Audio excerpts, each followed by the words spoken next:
Um, the funny thing about OJ Factory was my PB before the top player deadline actually just lost half a second at the end of the map. So like I like lost an air charge and lost half a second because of it. So I was like, well, if the gap's only this should be a pretty Yeah. quick retake. Yeah, top players sleeping on the world a little bit here and there. Alright, time is up now. Update.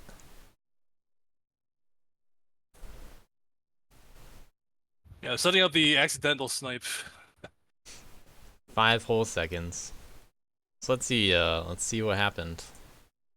Um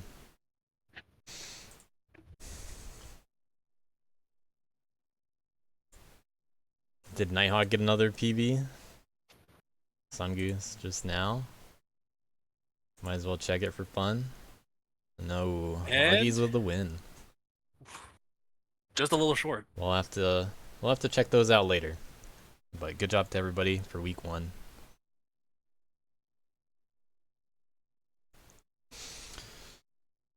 All right.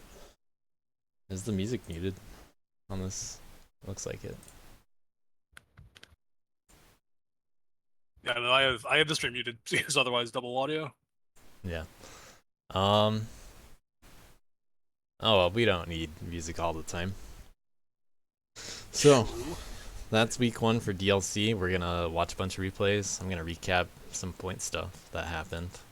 We have an Ike Ether lead. Let Whoa. me check something else real quick. What a surprise. Yeah.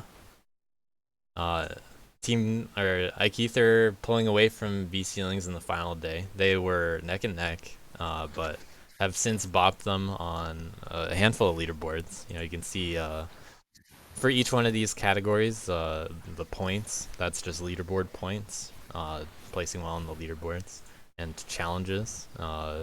That's that's always good. Top players versus the world. These aren't the absolute final tallies because they haven't added in the top player challenges yet, but that's something that I have to manually add the winners for. We'll go through each one.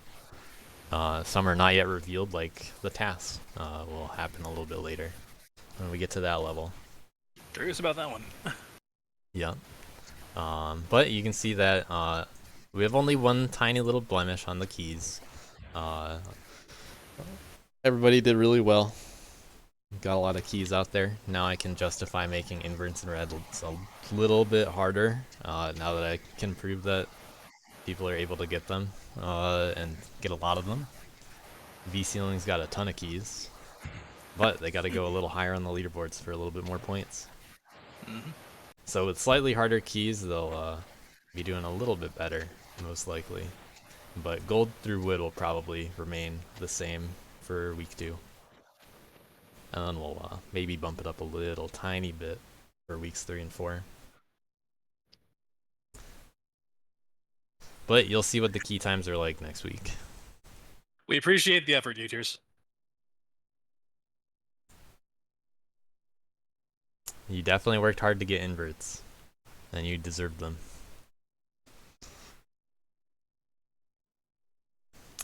So with that in mind, we have let's look at top players versus the world real quick.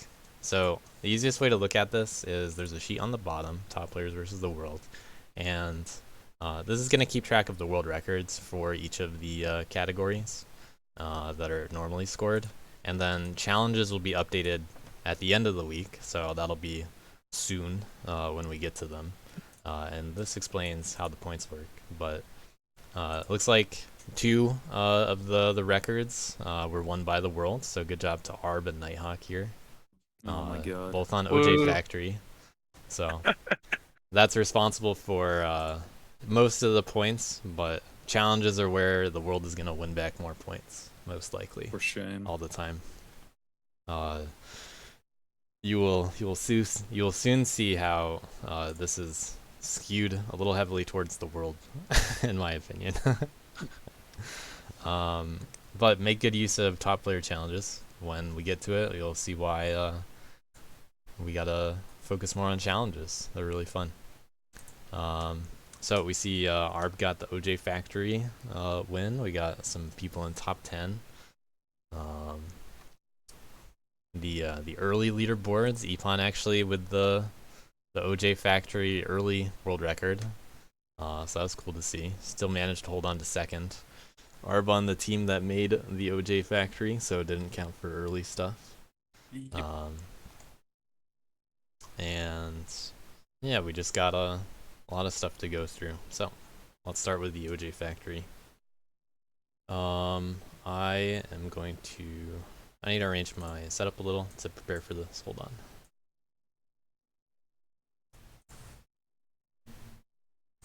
At least Duskid is still up this week.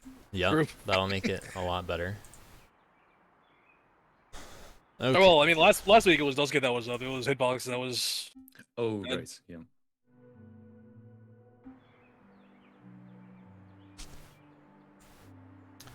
So, I'm just making sure.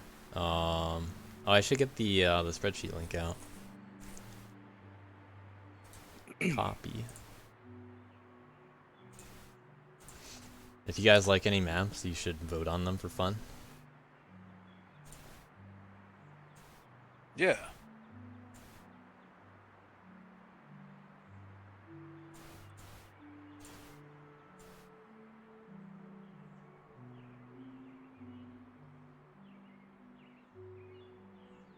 In the future, I'll probably have some stats like break week stats for keys earned and all that.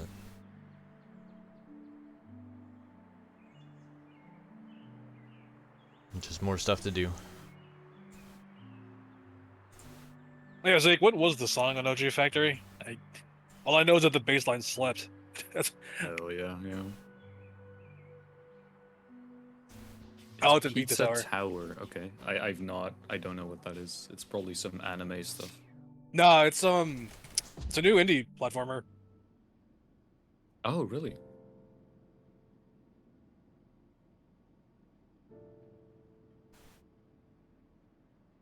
Alright, if any of you guys have replays you want me to check out, then DM them my way. Put them in the chat. I have a lot of windows open, so it's easier if you DM me on Discord. That's where I'm keeping track of some other stuff, so I have a few for Space Monastery, Ochre Cavity. Arb sent me a few tasks. If any of you guys did LOTADs or anything like that for fun, you know, just frame advance kind of replays that show off some cool stuff, send those my way. We're gonna start with OJ Factory, and let's we'll pick a person or two from like gold or red, and then we'll just kind of check out some simpler times before we get into the action. And then we'll just breeze through top 10 for each of these, because we got a lot of replays to check out. So there are a lot of invert keys, so I gotta scroll down quite a bit.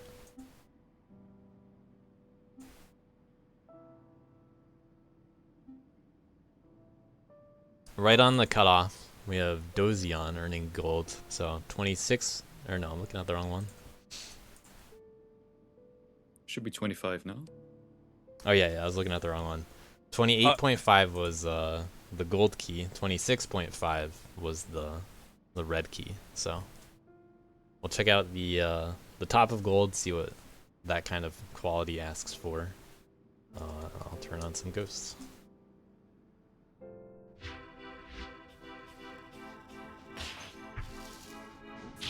Dozion from Argon Avengers.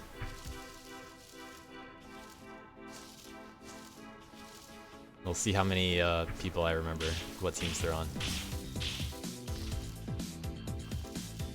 This map made by Ike Ether. Zyke decorating it, adding some flair, some OJ, which are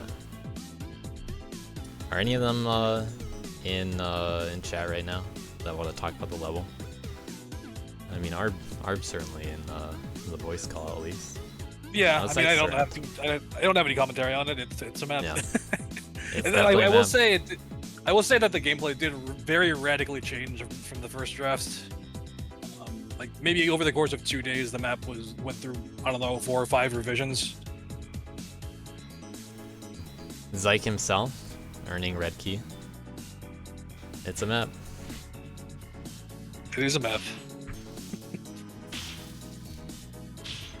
Showing off some of the more intended strats. Maybe some adjustments after having all of his teammates grind it.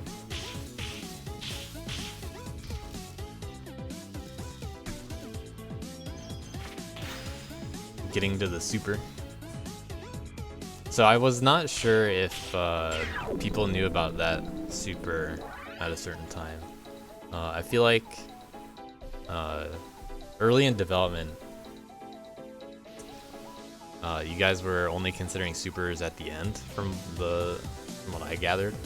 No, so the intent from the very start, at least what Zyke was trying to do, was to provide 2 locations for that super to be used, and we Alright. tried to some extent to balance the 2 options. And for a while it looked like we were pretty close, and then some strats got found, and we just never adjusted. We couldn't adjust the map, so.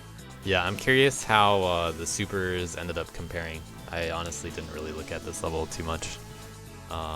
So although I know the general route, I don't really know what to expect.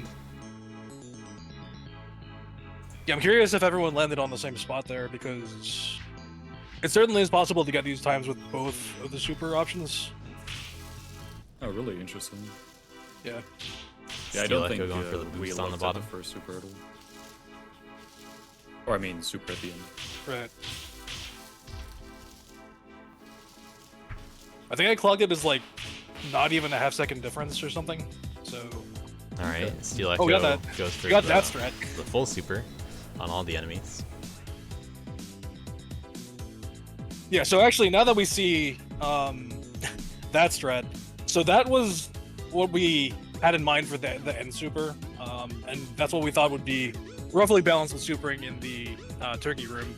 But it turns out the entire time we were testing this, I was just trolling the ending and just doing something slow. So all of that was just kind of off by a bit. How many prisms are at the end? Is it 6? It's 6, Yeah. yeah. Yeah, so that's... You're long almost supering super. for a second. Actually, no, I think it's more than a second super. Yeah, if you're hitting the bear and all the prisms, it would be a 7-target super, right? So that's It's like a lot. 49. But, oh yeah, including subframe stuff. Yeah. Idle with the same route. Yeah, I mean it's over at 1.5 seconds for the super. So. Yeah. Which is pretty crazy. Yeah. Both players funny on the thing same is, team, though- actually. The funny thing is, though, it actually is faster to just super only the bear and then climb up and hit the prisms. Really? by like a handful of frames, yeah. Pretty close though. So top 10 ended up being not Jake. With 10th place, we had 2 top players up there that don't count. Indipop just missing out, but Indipop not Jake, both on Team V ceilings, along with Idle and Steel Echo here. So let's check out 10th.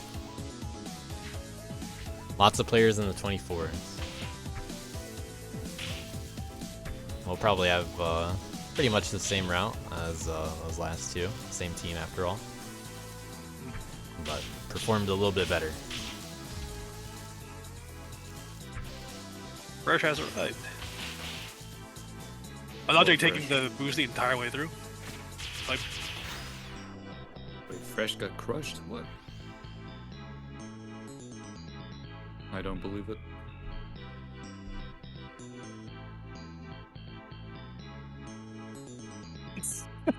what, did Fresh take too many conditions on that or something?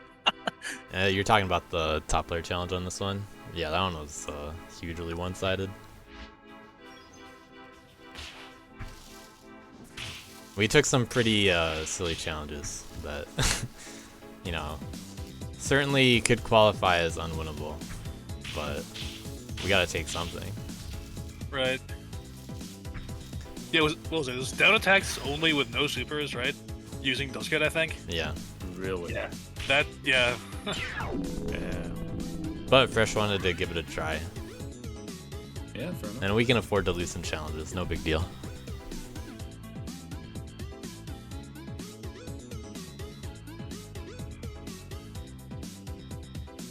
So Wazzy and Alex right there on the same kind of low 24 cutoff, both representing separate teams. Good addition for the Y team and enthusiast enjoyers respectively.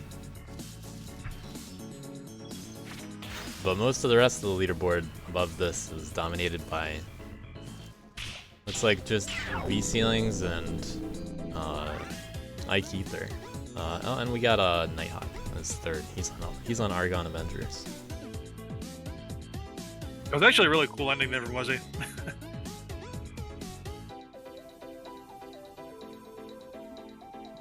We got HGT above here too. We'll just go through the rest of the top 10. Reset the ghosts.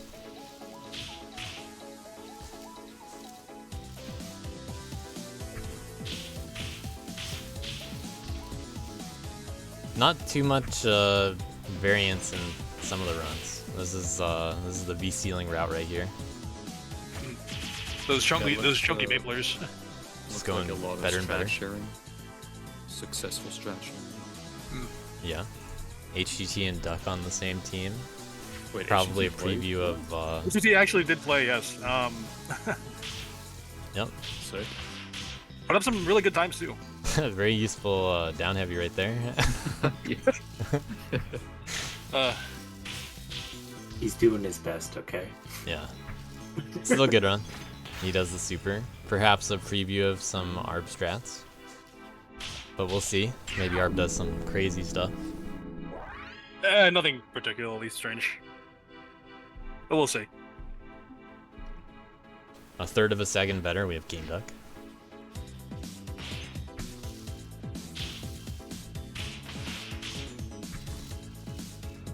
Yeah, that down heavy is a big access, not access, power room moment.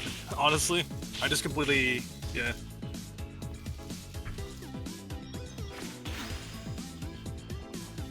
Okay, jumping into the ceiling. Very good.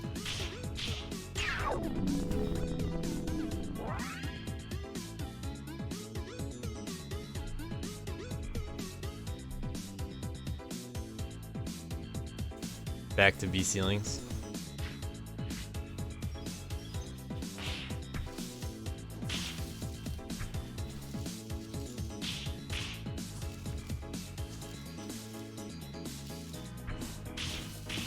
I'm enjoying the variance on whether people take the slide or slow boost in that in the Yeah. butcher room. I'm pretty sure I timed the slow boost to be worse. It's better with certain strats. I did not do them. Okay. There's a 3-frame up heavy to hit the gargoyle from the bottom side in the slope boost. Yeah, I was wondering if anyone would do that. 3 frames, not the end of the world, kind of a strat. Yeah. Or At the same time, it's also like not that much faster. It's like 0.1 or something.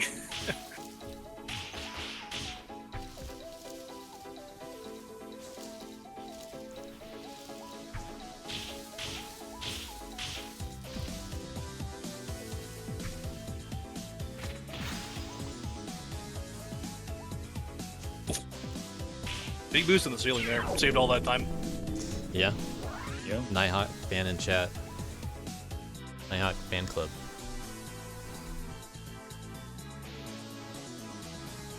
We have Epon, top of V ceilings. Yeah, holder of the early record on this map. Yep. I'm not sure what that one was. I didn't save the time for that one, but I don't believe Ebon got a PB after it, so whatever this time is. yeah, definitely good. Staying on the ceiling the whole time. I love that dose block break strat though. Like honestly, it just looks so cool. Yeah.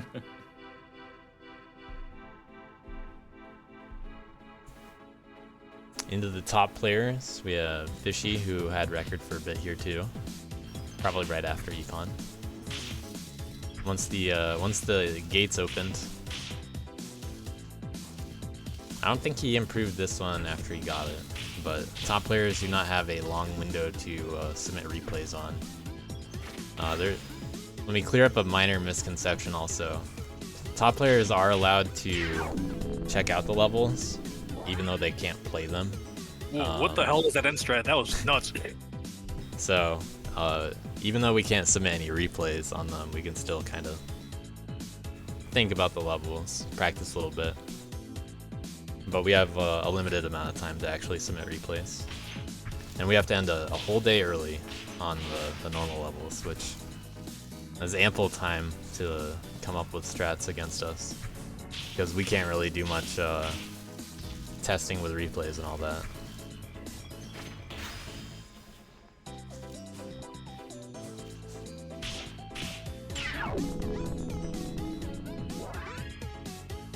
And we do share strats. We are on a team. Yeah. We can watch our own replays, which is really Although, cool. Some of the levels we haven't been too optimal for sharing strats with this week. Yeah, we were pretty lazy this week, honestly, but we lost 2 records. We'll probably kick it up next time. Yeah. And the only main record to lose here is to Arb right here.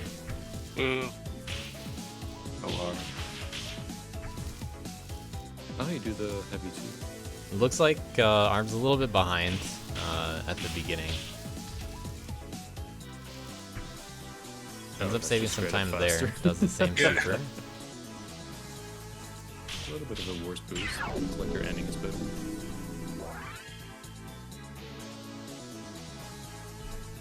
Three points to the world. Let it run. Sick. And 3 bonus points to Arb. Watch that one more time. Good shit. Actually, really, I want to go and time the end strat now because that looked pretty fast. I mean, it looks like that's where you save most of the time over. Yeah, it goes back and forth quite a bit. Yeah, I mean, there's this wall jump, which is actually just really fast. So. Yeah, Yeah, I remember apparently. suggesting that to at least Fresh for the kid stuff. Yeah. So that and wall climb, back up, like dash jump are like tied basically from my timing. It's just that easy. It's just the wall jump easier to do. Yeah, so I have a run from Arb to show here also. So OJ Factory SS. So let's save a little bit more time.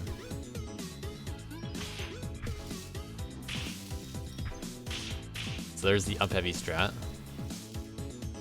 Ah. Oh, that's cool. Got a little MHP, is that what I saw? Yep. Yeah, this is more than just a low tad when you Yeah, this start one's to add actually MHPs. yeah. I mean, the MHP didn't save that much, but it's still, you know, it is definitely fast stack. I think it was like a 20.8 without it or something. That's point 2. Yeah. I mean, the big difference is that you land way later on the slow boost into the dust block ceiling, so you just have a lot more speed reserved the entire time. Yeah, you keep the speed the whole time though. Yeah, That's when it's exactly. really worth it. I wonder if you could do an RLJ at the end there. Save a little time. Actually, yeah, maybe. That makes a lot of sense. Depends where that heavy is. It was fairly deep into the platform, Yeah. but I had to check it. Just Yeah, a short hop yeah. RLJ. And then Yeah, you'd probably yeah. still need to drift a little for the down heavy. Right, yeah. Hard to tell. Maybe you can hit all that with an up heavy at the end though.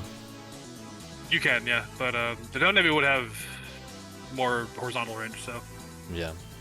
But if you up heavy, you'd dash first. Right. That's OJ Factory SS. Let's move on to low percent, and then I'll look at the top player challenges that happened there. So low percent, I need to use the Dust Kid leaderboard. This one was also won by a non-top player here. This was a pretty funny leaderboard. Yeah, shoutouts to Nighthawk on this one. Yeah. So Nighthawk with the 27 dust. Everybody else with also 27 except for Glass. And people below that. We saw some character diversity in here as well.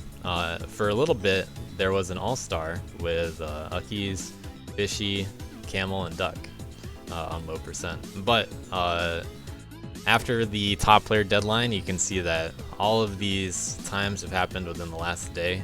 All these worths got added. So Uckies got bopped within the final 24 hours. Yeah. Sad times. Yeah, for us, it literally happened last night. Like, who was looking at sideboards and asked for routing help on this map? So. Yeah, and we got representation from a few teams here. So Not Jake, Indipop, V Ceilings. We got Dozion and Argon Avengers. Ike Ether, V Ceilings, Enthusiast Enjoyers. Those two, and just no Y team representation on this leaderboard. It looks like. Or at least not at the top anyway. But that's fine, it happens.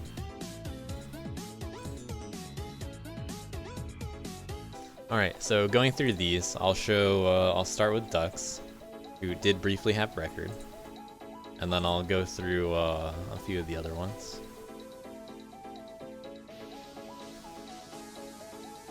I'll show Anti-Goons, who was just grinding it. Fishy Man, might as well do that one. Yeah, shoutouts to Hoon, who was literally grinding this until like just before the deadline. So Oh yeah. really right up to the deadline. This is not the one I wanted to show first.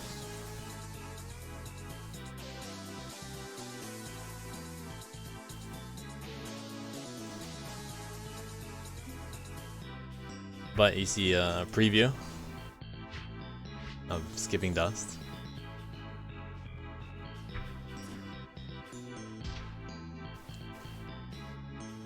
So at first, I remember when Low Percent was pitched, Kid was the first character to check, common Low Percent character. I actually didn't figure it out immediately. I didn't think of the wall climb over then wait and wall jump. Because I switched to Worth and then I was like, alright, this is fine. I was like, yeah, it's doable. And then I got verification from Camel that all the characters were doable within minutes. So, Low Percent, you know, good to show it off when we can.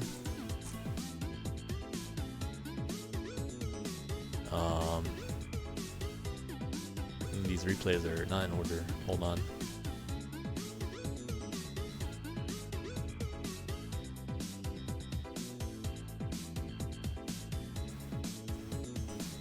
Just make sure I'm showing them off in the right order. Alright, we're good. So, here's Camel's run as girl. Have an ADB. More of those to come this week. The slope jump too. That was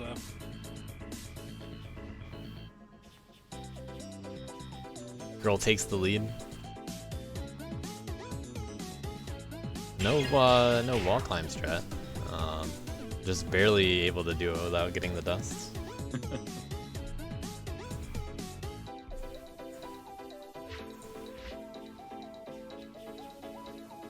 Anti-Hoon with the final minute grind. Good boost there. Yep. Got the camera, that's just close. the way the camera was intended to work. yeah. Side No note, if camera anyone- issues on this level. Yeah. If anyone had a chance to look at the camera in the puncher room of this map, if you're in for a laugh, you know, go ahead and check that out. Yeah, I'll briefly flash the AI controller stuff when we go by it again. AI controller, what? Yeah, and I turn all the camera stuff on. Just Oh, just a little bit of a mess in this room. Just a bit. Were those like 5 cameras? Don't worry about it. Yeah, just go hit tab in that room. You'll see a funny camera. It somehow does work, but it does look really ridiculous. JVC iteration order not getting the dust. No way. Wow, dude, that's actually crazy.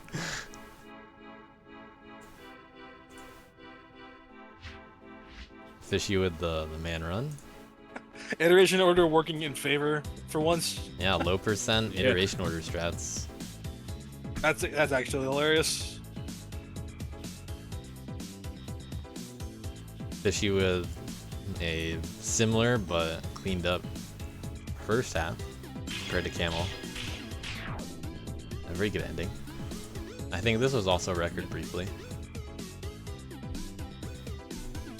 But Aki's represented top players here with Worth. Worth able to just jump over some stuff. No ADB. Yep. Yep. Good ceiling boost. Not the best boost right there. No, I actually don't think you can get you can actually retain your boost. Yeah, we're gonna get like a really crappy one there. Like, Yeah. That's how it works sometimes. yeah. I think I should have just down dashed. I think I down dashed and just dashed once or something. You like get like no boost there. Are beating top players twice on the same level, but was not the first person to do it. Nighthawk, we're gonna show next, was the one that claimed the prize. Both players do get bonus points. Showing off the down dash wall jump. Nice heavies. Fairly tight heavy sequence at the end, actually. Yeah. I don't think it's frame perfect, but it does have to be pretty pretty well done. Were those prisms intentionally not on the same position as the others? I think Zig did it initially just to make it look cool, but it just Right. kind of happened to work out for low percent. Nighthawk got a cool little improvement there. Showing that Worth just walks better also. True. Almost got the Nice iteration order boost. dust. Intentionally avoided it though. Wait, is In that true dash low up actually percent faster? If that dash up at the end is faster, I super trolled this. Maybe. I thought it was, yeah. Whatever.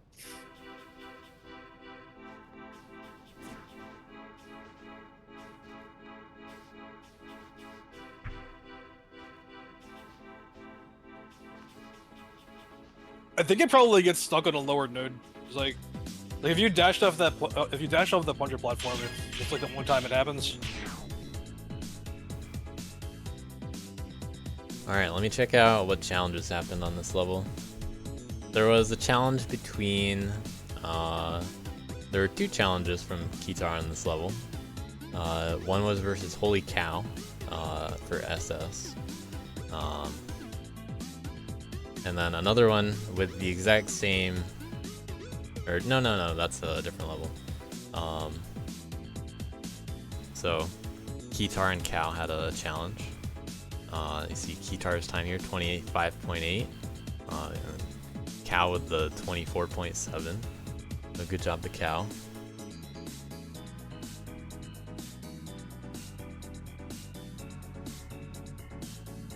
For the top player challenges on this level, we had two of them. Yeah, we had two challenges here. Both very unusual challenges. So, the first one was Callistus versus what ended up being both Camel and Fishy. The challenge was in low jump SS, 0 jumps. Callistus must place within 2 seconds of either Camel or Fishy, and they must play Worth. So Camel and Fishy have to both beat the time by 2 seconds. Originally it was just kind of posed as a, one of you, I'll challenge one of you, and then for some reason both of them accepted it. We probably won't normally do that, but that's mostly just because we're looking for more challenges. There were only 9 top player challenges, which that's fine, but there is no penalty at all for losing top player challenges, I must remind you. So out of the top player challenges that happened, there is no penalty for any of this. I don't care if you lose at all. Just do a challenge. You have over 70 players on the Worlds. We're there to be challenged. This is where the world is supposed to take it back with these lopsided challenges. 0 penalty and worth 5 points now after the Yep. challenge buff. They so. they are worth 5 points if you win them. So 5 points to Callistus for this run, despite the 2-player or the 2-second handicap that was given. In general, the top players aren't going to take unwinnable looking challenges, unless they really want to. We can afford to lose some, you know. We're just doing it for fun. So, if you want your challenges to be particularly creative, that's up to you. They don't have to be. They could just be beat me on this level with this character. Wait, or- that super on the slope to get the slope boost was actually so sick. Actually, Wait, do you have the super farm here? yeah. Oh my god. Leaves the one dust behind. yo, that's crazy. Actually, Have to climb twice. Oh, I love And the this. final heavy. And we'll skip over Camel's losing run to watch Fishy's run. How do you say? I still have all the 3 ghosts on. seconds. Actually, no, 4 seconds. Yeah, Fishy cleaning it up. Fishy with all the optimizations that Camel needed to do.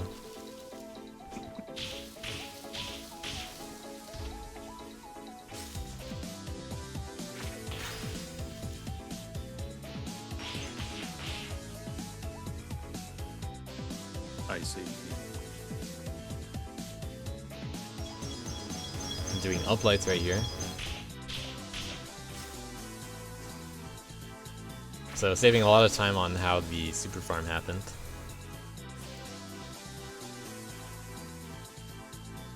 But setting up a surprisingly challenging ending heavy, it turned out. Or at least from what I heard from Camel. Oh, those were props? Interesting. The other challenge on this one was Issa challenging Fresh. Fresh must beat Issa's PB on this level, but Fresh must play Kid and only use down attacks. Issa's PB is a 26.2 for reference. At the time of challenging, it was pretty obvious that Issa would improve it. It was only sitting at like 40 seconds. But, you know, Issa's definitely capable of times like this. Fresh naively accepts the challenge. And it gives us a very high quality run. So we see a run with only downward attacks. And Kid. But 5 points to Issa for pulling this off. This is a very difficult totem to deal with, it turns out. Very impressive stuff by Fresh, though. It was actually a nice replay. Yeah. rather down light though. Next Not time, being able to Fresh will super is just think so about it a bad. little harder, perhaps.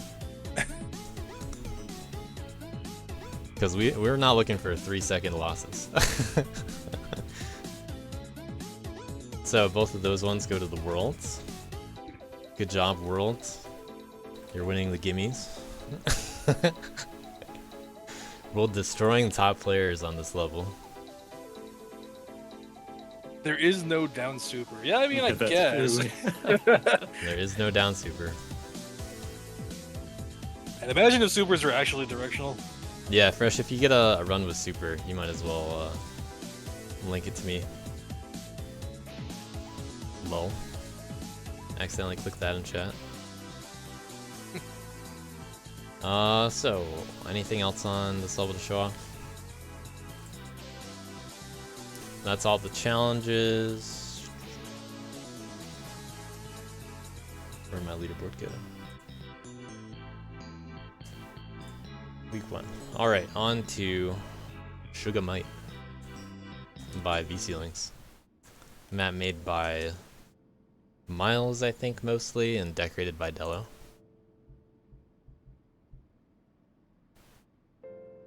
Top players on top. You're gonna see that for a lot of the remaining levels.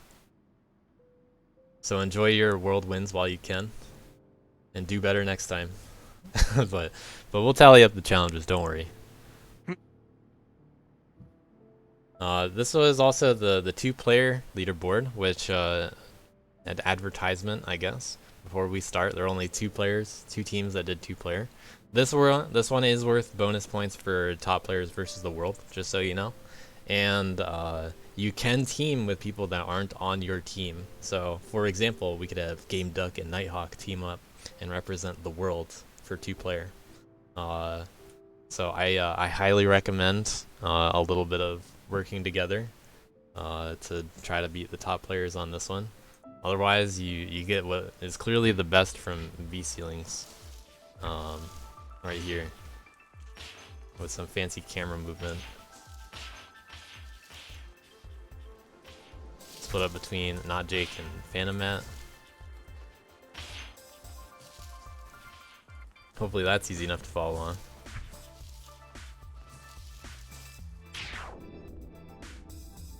A cool sub 25, you know, easy peasy.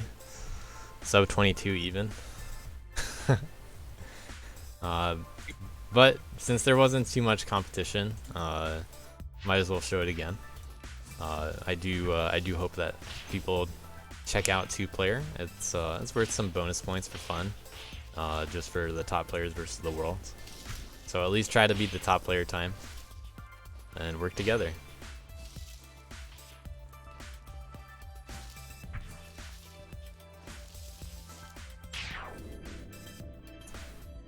Fresh and I, we honestly didn't spend too long on it either, considering the circumstances. Certainly a candidate for being sniped, I'll just say, and a few minor mistakes. But Fresh showing off a preview of some SS strats to come after he's just going to fall through the bottom. And some simple stuff going on from me over there. So remember those strats, remember this feeling of losing, and get better, world. Play 2-player. It's a fun category. But you'll see these SS strats again shortly, if you couldn't see them clearly enough. So let's go into that. How many runs can I do this? So Sugamite, we have Nighthawk with the world record for the worlds. Fresh and Ucky's 1 frame away from each other. Nighthawk actually bopped Duck right at the end here, I'm pretty sure, within the final hours. Yeah. Duck unable to defend himself. Doug is probably literally on a bus right now, so that's how that goes, I guess. Yep.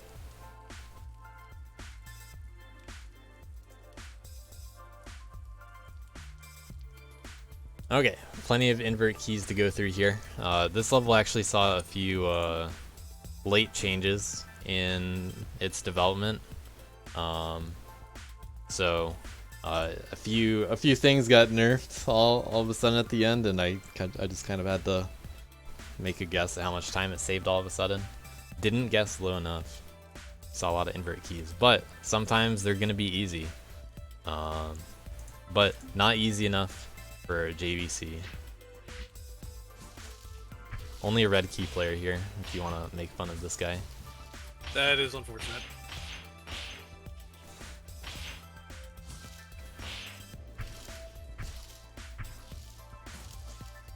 But it's always good to see JVC. He did really well on some other levels.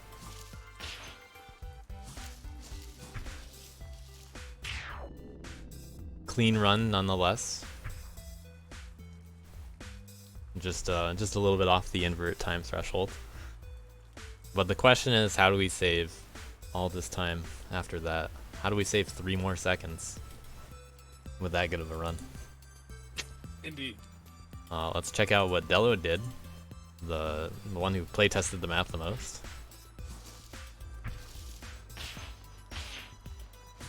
some Delo strats. Not a traditional Delo map gameplay. That would be much higher APM for that.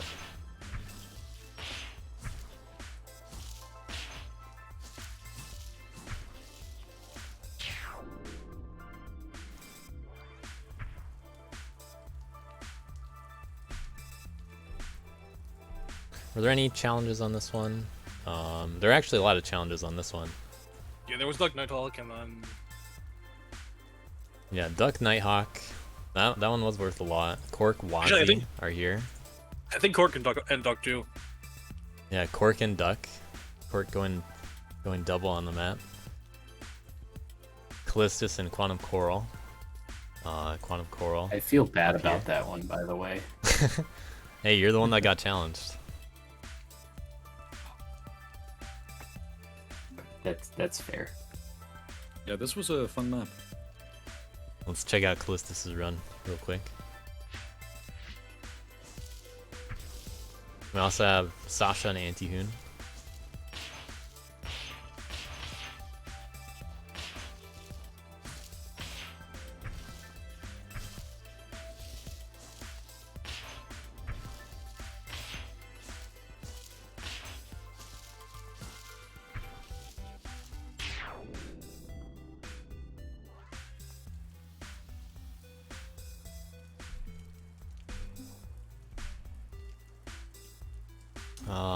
Where are Sasha and Antihoon?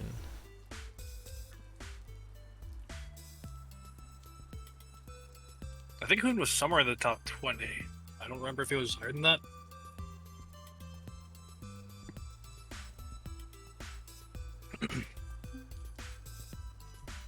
Antihoon with 15th. Yep.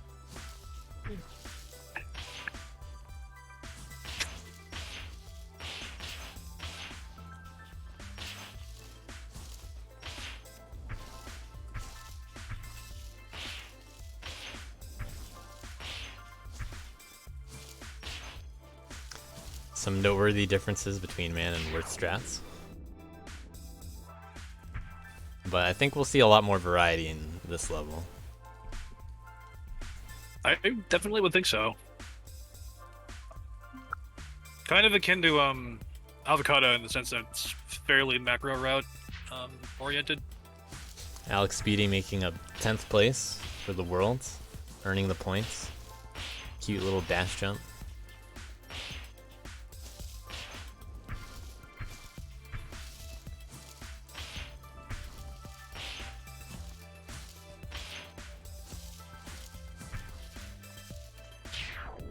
Very nice.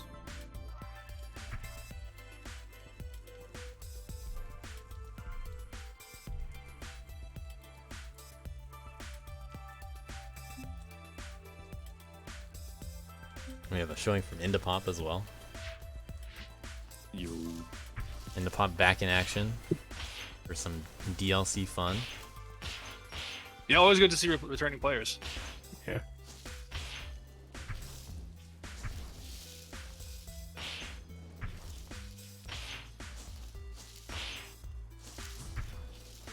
Indapop going under at the end. I wonder how many people do that.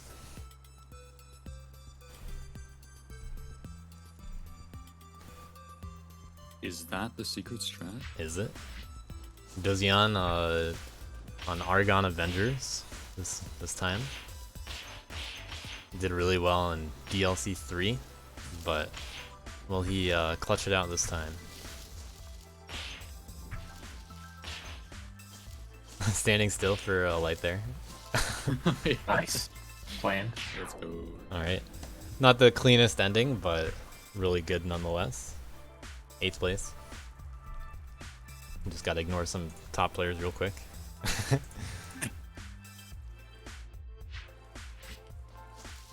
I do really like to see the variety of people fighting over who will actually get the world record that counts. It really opens it up.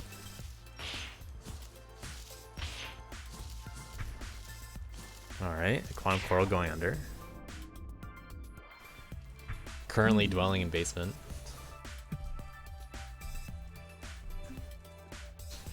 Another worth player.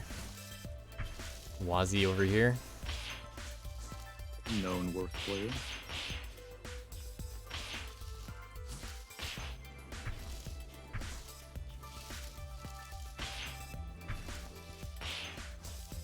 Yeah, I'm curious how many people did anything about that V ceiling. They very cleverly hid that in at the top of the map. Moved it a little bit out of the way. Let's watch this man run. Yeah, I mean, I'm honestly still not convinced that Worth is the fastest character on this map, by the way. Yeah, I didn't know either still if they were relatively equal or not. There's a lot of falling and boosting. Yeah.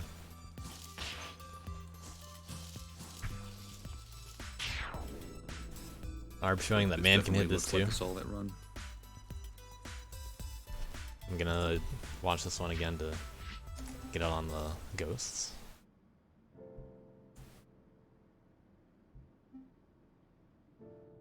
Cork defeating Wazi in the challenge. Maybe should have had both of their runs up.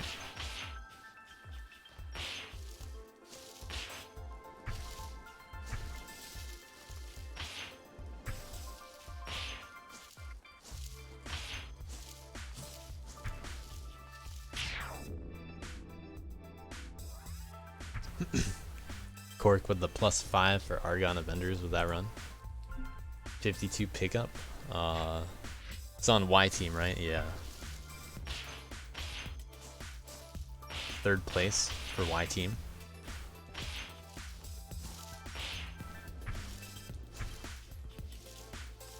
Lose a little bit of Ooh, time. I'm not doing that. Yeah. For not doing that boost on the far right. Also does the hit at the end through the ceiling. But perhaps those could be explanations for why we're about to save 0.6.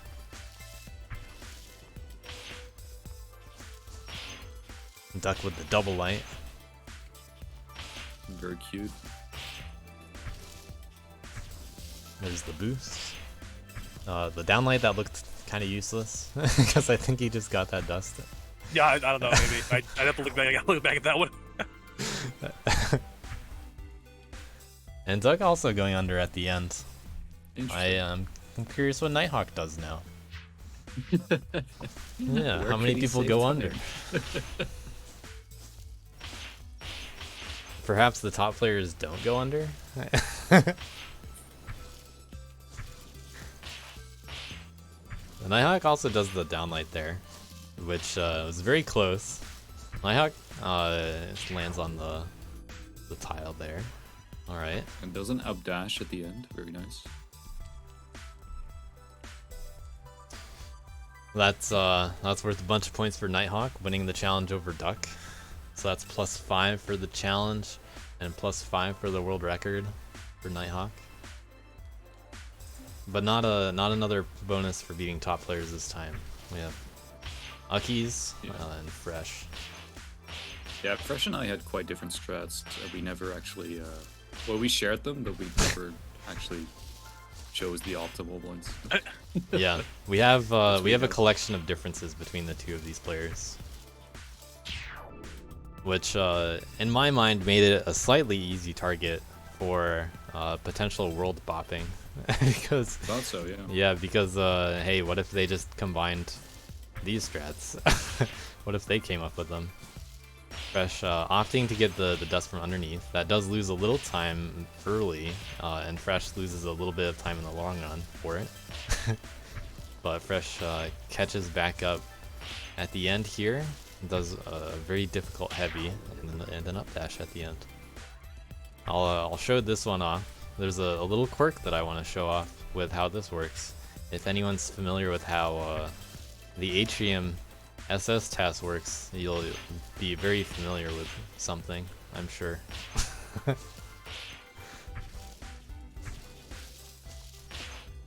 So, time for task slowdown number 1 of the league. So, First of all, look at all these hitboxes. So this is just barely hitting a little bit more than normal. So let me not have ghosts on show.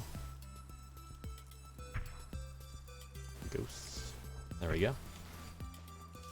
So normally, if you're just colliding with the wall, Oh, right. you do this, not Yeah. clear this far enough dust. But if I climb up the wall, what's about to happen is at the top of every wall, there's a little bit of leeway. So notice that my X position is 3478.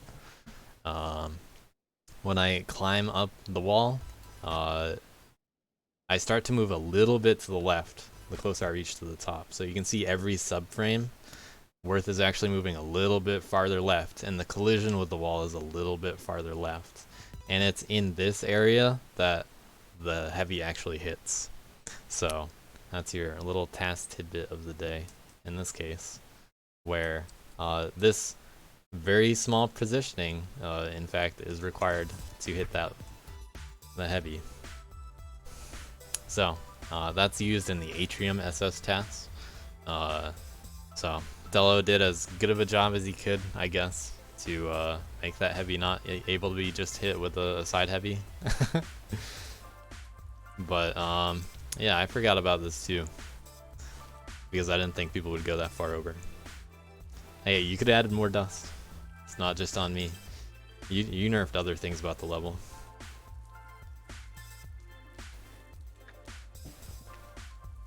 Also, what I suggested was taking away dust more than adding dust, if you want to get technical.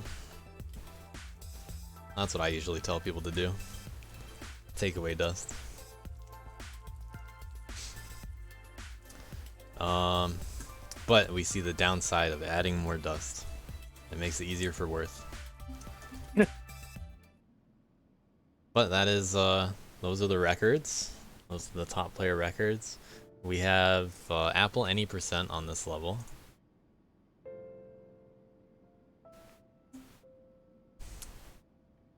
All right, I did have the men task for that one I as well. have. Hold on.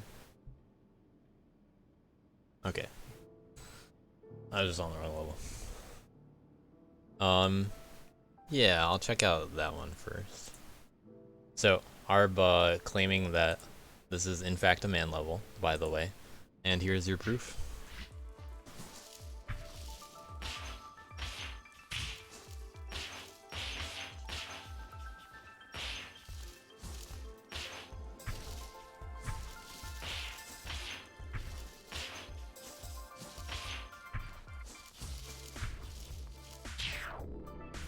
$18.5.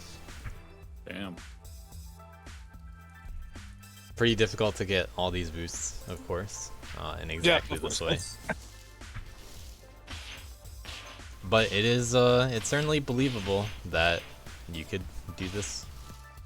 You know, this looks within reach for a lot of these kinds of strats, but it's obviously very tight.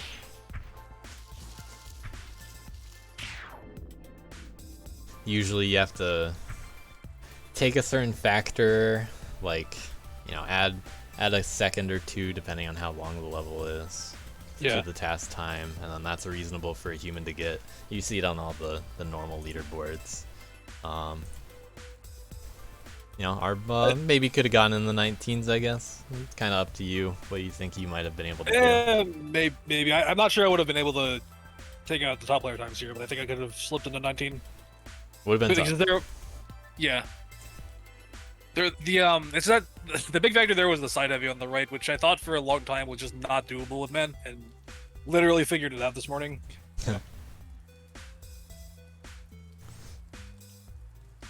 Alright, we have 8 people scored for this level. That was Miles, and we had Uckies and Fishy not scoring. We'll check out the Worth run and skip through some other ones. So this is Apple any percent. There are 4 apples in the level. Uckies, I think, briefly had record. Is that right? No, I don't think so. It wasn't this one. I kind of. Oh no, I just wanted to beat the best worth time that was up at that time. Oh yeah. Fresh tried to get a good worth any percent also for a bit. We'll watch a Plant replay. Plant doing really well this week. Capitalizing on some side leaderboards.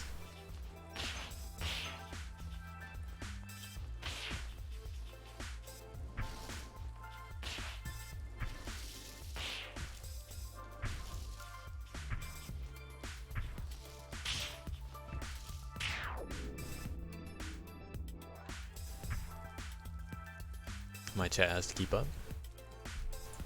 Alright. Fresh got within frames of PB. Yeah, Fresh was trying to, got 11.8 and 11.8 for the normal any percent. Oh, what?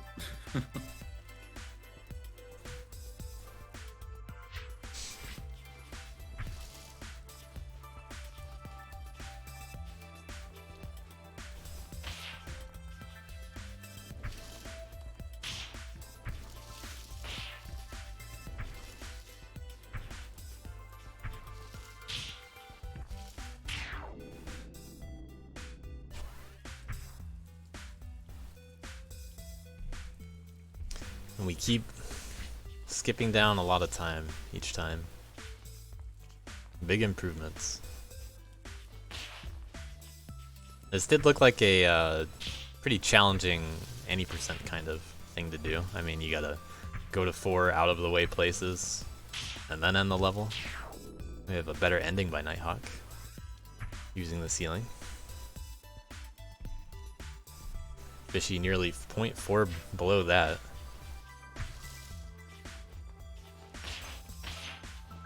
Uses the prisms to climb. Gets a little bit better of a boost there.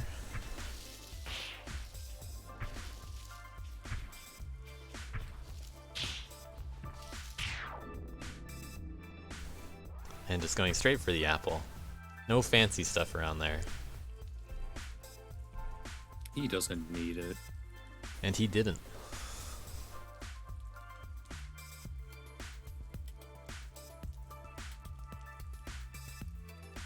Alright, what top player challenges happen on this level? Were there any? No, I already showed off 2-player. He did blindfold with. Oh, right. Avenged. So the blindfold was the only one that didn't, or that happened on this level. Let me get up the replays for that.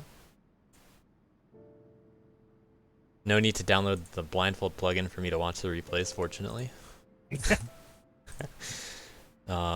So for the unaware, the blindfold plugin, you are allowed to watch replays, and you can just watch them just fine, like normal. This was between Avenged and Uckies, and Avenged had no idea what he was getting into with Uckies' experience in blindfold. Just kind of ignore those apple ghosts real quick. I suspect this is a relatively early run. It's a very challenging kind of level. Just guessing at where all these things are, trying to use sound cues for hitting the walls. But eventually, just missing out on all this dust. You would only have a black screen and just sound cues to go off. But it looks pretty funny when we're just watching the replay. All he needs to do is just hit those prisms, right?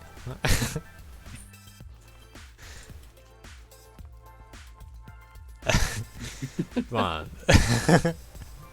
Yeah, so All the right. blindfold plugin, it hides everything, including the combo counter, the timer, even the countdown screen Yep. for thing. Yeah, it is just a black screen until you finish the level. You can't even see the menu if you pause. Wait, really? Yeah, and even the dust mod thing in the top right corner is also hidden. Oh, that's so. Wait, so like, if you accidentally had like editor mode on, you wouldn't be able to tell. Yeah, you could not tell. Nonetheless, very challenging. A 114 CB. from Avenged. But you won't believe kind of stuff that Uckies can do blindfolded. You want to talk about this any? Your decisions? I mean, there's some stuff where I like, you know, put my position in a fixed spot, but the other things I kind of just went off of, you know, sound cues and stuff. Hey, you heard it here I from just- blindfold top player Uckies. He's on the team because of this. This is actually insane that this is a blindfold replay. Yeah, this is legit with the plugin.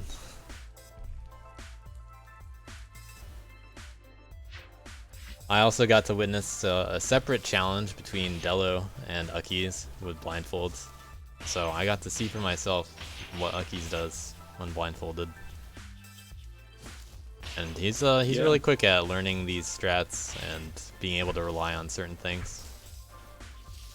Yeah, I mean- luckily, Dustforce does have stereo sound, so at least you can infer your position by that.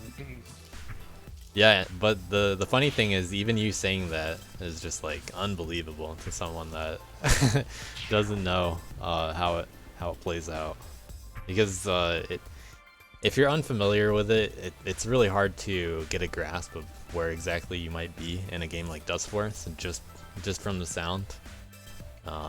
There are some tips to learn, but for the most part, you just have to memorize the kind of stuff you have to do.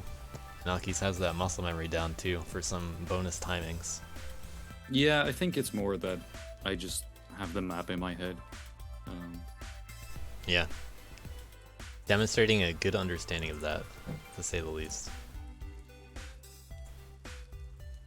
Not that button.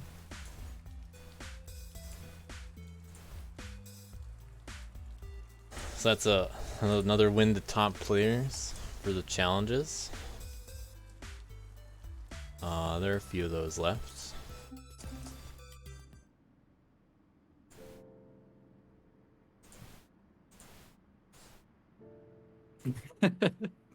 Yes, Isa. I'm gonna need a Just decay. screenshot printed out. Is the next one.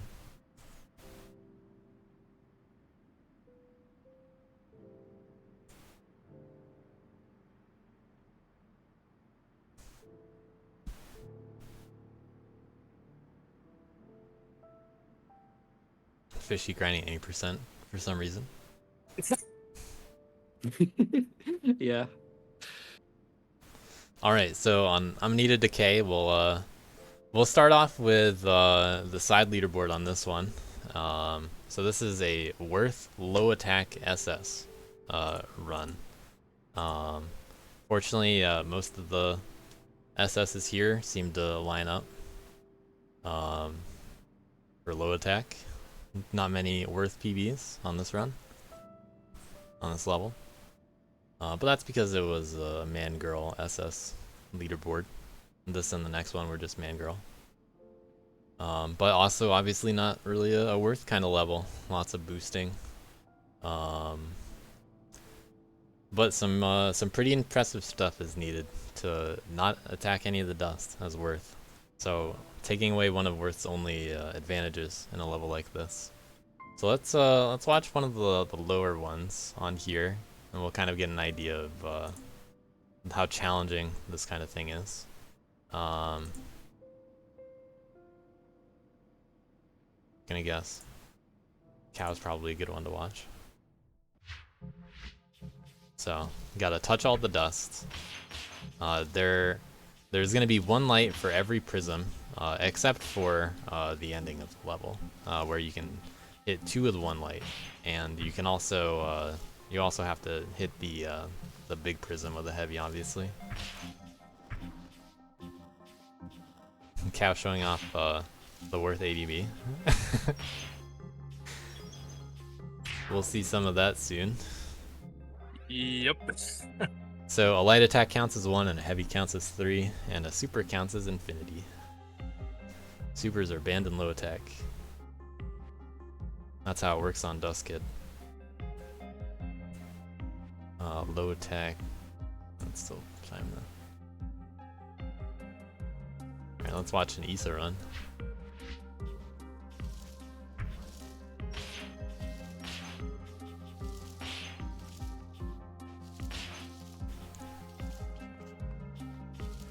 Amanita Decay made by Argon Avengers, mostly made by Sephira, I'm pretty sure. I'm not sure how much other help was there. But definitely reminiscent of some Sephira art style. Well decorated. Yeah, this is a weird gimmick. Not being able to attack Dust and having to play Worth. Pretty funny comparison, honestly. On a boost map. Yeah, you heard it here. Playing Worth is a gimmick.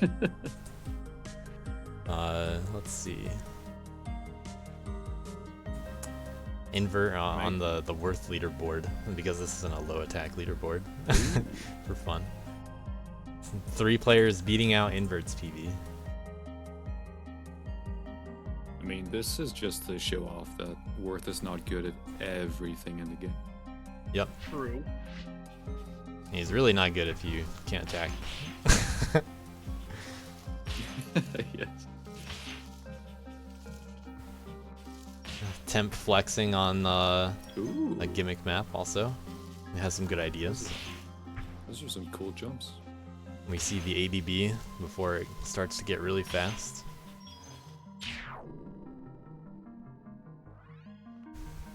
Man, after playing this map for so long, that looks so strange done by Worth. Yeah. Yep. We'll watch the top ones. Only the world record for top players mattered. Second place did not matter for top players. But Fresh giving it a spin. No stealing boost. Oh god. Huh. This is what Dust Force would be like if you couldn't attack Dust. Very different kind of game. We're very fortunate to have attacking Dust. Some good ideas here. Plant winning the world record for the world here. Very good run.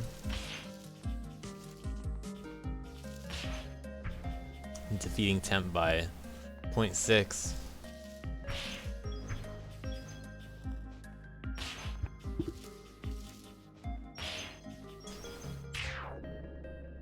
Some good points for Team EE. But this is a level that Fishy dominated, both on the side leaderboard and the main leaderboard.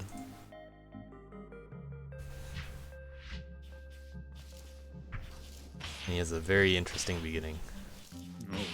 Oh, wow.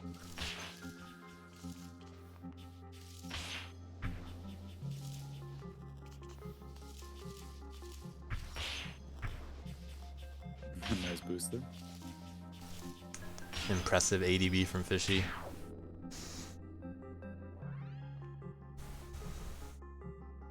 So, for those unaware, hopefully some of your teams all figured out the ADB. It ended up being pretty dominant.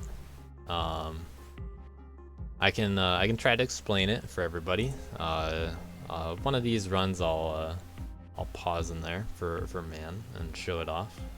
But I'll explain what it is. This was after realizing that there was an ADB in the level. I thought it was okay, you know, in this kind of situation. It's something that has been in Dust Force for all this time, and over the last like 4 years has been worked into normal level world records in a handful of levels. Yeah, it stands for Aerial Dash Boost. So I'm gonna probably show off some levels that don't have it yet, or some replays that probably don't include it. Near the bottom.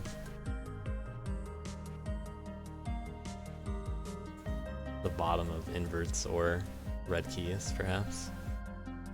Not Jake squeaking by with a red key, just under the 20.7 gold. Is that right? How many decay? Oh yeah. So you need 20.7 for gold. You need 19.3 for red key. I keep reading these backwards when looking at one and the other. So squeaking under the 20 or the 19.3 with this run for a red key. We'll see what he does. All of a sudden, we're able to do attacks on levels. Feels good. Yeah. All right. Looks like we'll show it off with Jake's run, or probably the next one. I just have to guess someone that does it. Hopefully, someone doesn't, just so we can see a comparison. Are there any people that didn't do it that want to have a good run they want to show off?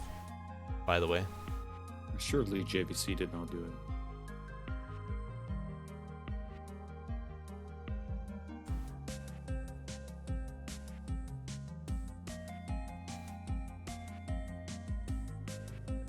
I gotta check my DMs for replays.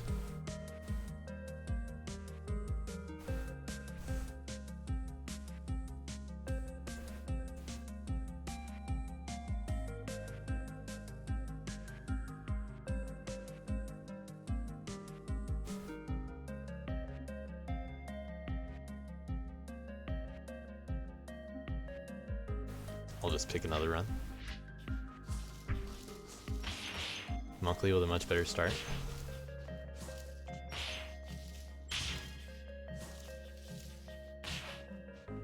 Wow, that's interesting. What the hell?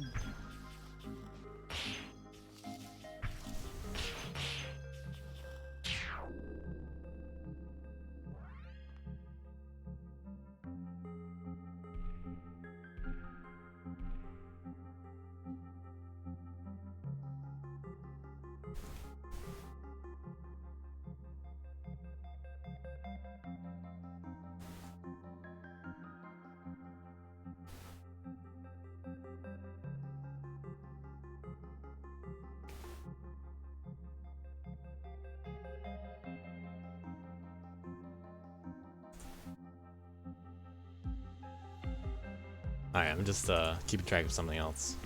Sorry, guys. Okay.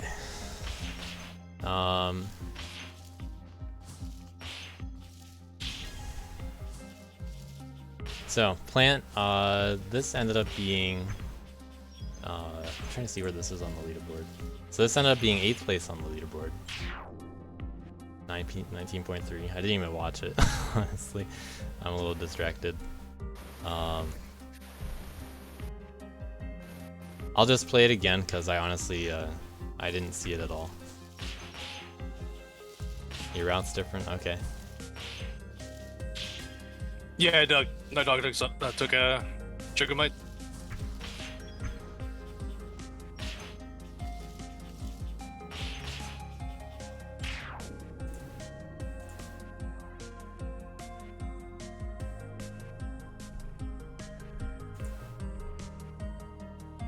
Wait, so... Okay, well, anyway, we'll just keep going. No reason to get too distracted. So let's watch Quantum Coral. This time I'll just pause there and show it off. So an ADB, now that I'm not as distracted, it's an aerial dash boost. Basically, whenever you do a dash in the air, you go through a calculation of. So if you look at the angle for your speed, so after you jump, you're moving upward. Your angle is 63. If your angle is within a certain window, around 70 degrees, I think you have to be between 71 degrees, so within 19 degrees of 90, which is just horizontal, then you keep all of your speed. So that's your X and your Y speed. It gets translated to your horizontal speed. So if you wait a few frames after the short hop, then you keep all of your speed for this dash. And the better you do for that, the better speed you'll get. This is something that has worked its way into a lot of ILs in different kinds of ways. This particular kind of ADB with the short hop and then continued dashing. I wasn't really sure if it was worth keeping or not. I think standing by it is still totally fine in my opinion, because it's something that, you know, sure it's different, but it's something that isn't actually that crazy to do. This is not that hard of an input. It's a different kind of timing than what most people are used to. You know, it's just something different in the game. So, ideally, now people are they're over it, they're used to it, they realize it's not that big of a deal. Sure, it's fast. You're about to see it get even faster. So let's check out how it goes. But basically, you can watch a handful of world records on normal levels, like Cliffside Caves. That has a crazy ADB that's very similar to this. ADBs are something that, when I started to get SS world records, they were one of the strategies that just got popular at that time. I think Fishy worked it into Cliffside Caves, this exact same kind of ADB, first, and then once Fishy did that, we fought over that for a little while.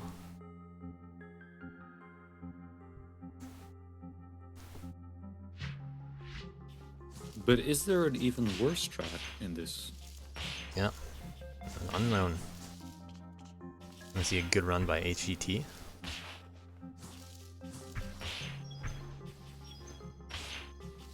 But there are a lot of things you can do instead. Like you can attack the dust blocks. You can take the boost on the bottom, but it does send you really far out of the way, and then you have to wall climb.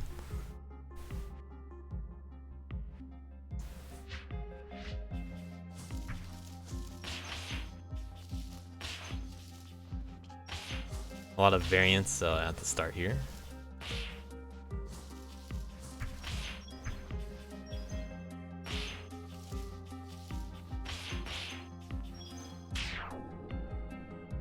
Nighthawk with 4th place. Duck and Duck and Nighthawk a few frames away from each other. I'm just gonna reset the ghost real quick for the final 5 runs. Look at.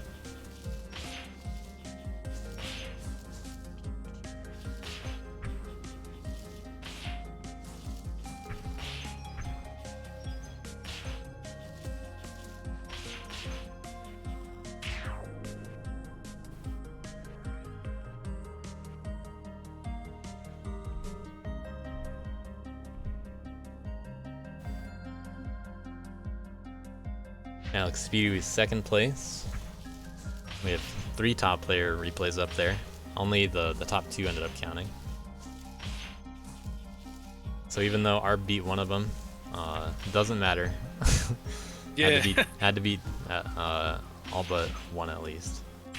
Didn't have the will to keep grinding on this one. It was kind of. Yeah, that's totally fair.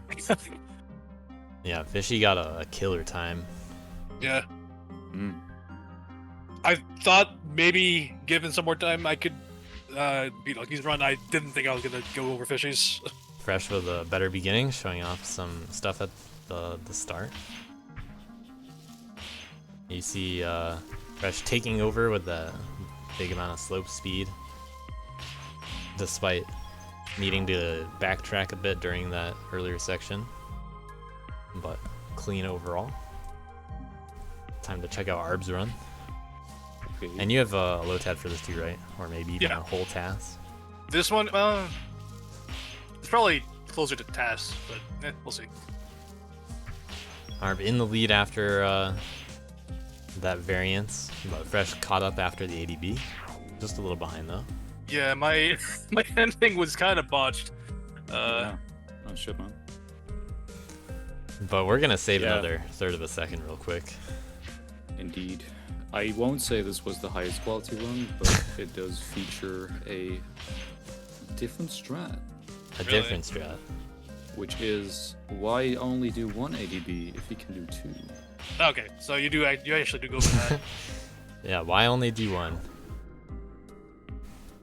Don't worry, we'll check it And out on that- Fishy's run. That ADB is fucking awful. Yeah, that one is. I was trying to do that the entire week and I just could not get it.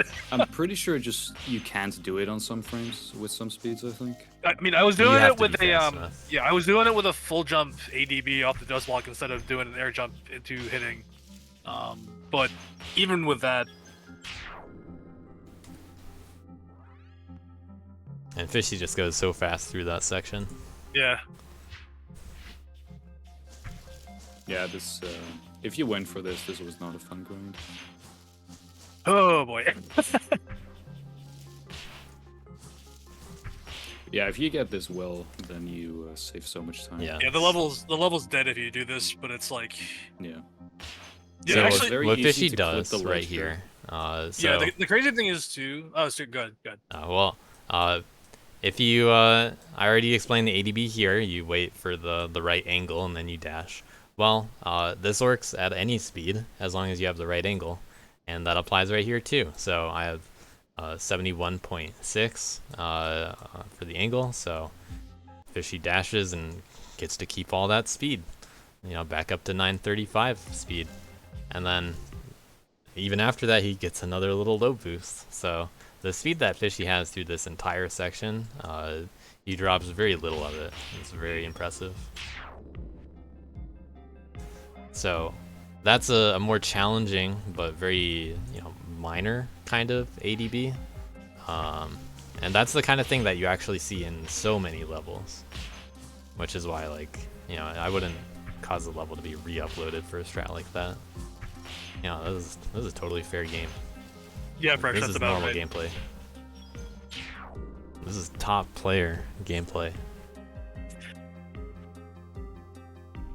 I mean, I'm pretty sure I frame advanced it on some of our runs, and I couldn't get it to work in some cases, but...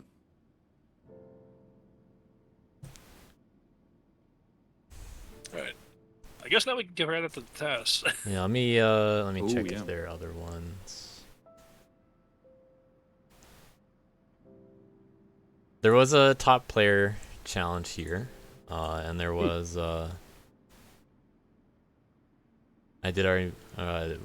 we may not have mentioned Arb had a challenge with JVC on that level.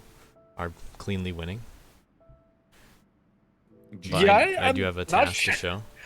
I'm not too sure why JVC accepted that one, but I wasn't gonna say anything. So Well, I mean, it's only -1 point. true.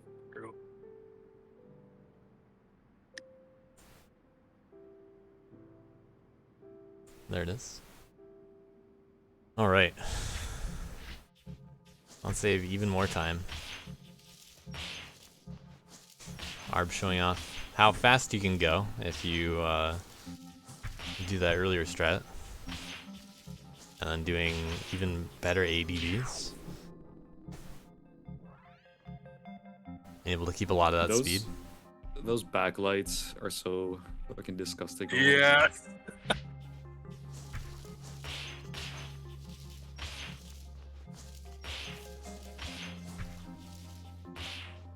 Oh, really? That strat for that section is better? Cool. Didn't it time out to like 0.4? It depends on what you're comparing to. The slope boost. I like the side heavy dash jump. Yeah, it's like Yes. it's like almost half a second faster. Yeah. Oh, wow. Mm-hmm. For the top player challenge, we had a 1 frame difference between Camel and Kitar. Camel struggled Oh my for God. quite a long time on just getting a Kid SS on this level. Didn't quite get another PB, ended up 1 frame short. Yeah, this was a tough challenge. Yeah, Kid is not Kid very is not fast on good this here. level, but No, not at all. but Camel was Oh, go able under to there. That do was the best he could with limited time. Going under Yeah, on good run, the though. going under on the second ADBs was actually pretty fun there. That looked Yeah. actually usable for Kid too. And the point that wins the challenge, or the replay that wins the challenge for the Worlds.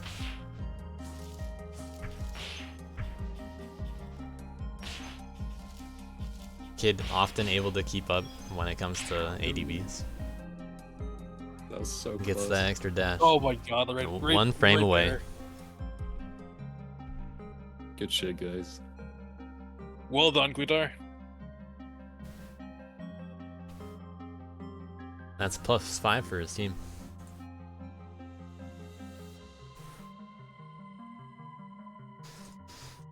Alright.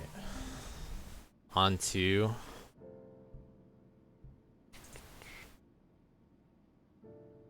Space Monastery. This one had the task leaderboard and had an unusual challenge as well for top players between Maybetta and Fresh. And This it's one? very confusing how that one worked. We also have a challenge between Quantum Coral and Wazi on this one. But let's check out the bottom of the leaderboards real quick. So ignore that I got last for a moment. And I'm not getting SS. What the fuck? Yeah. So, are there any Maybetta replays to show? This was the only one I played. I got last. Oh man. Darn.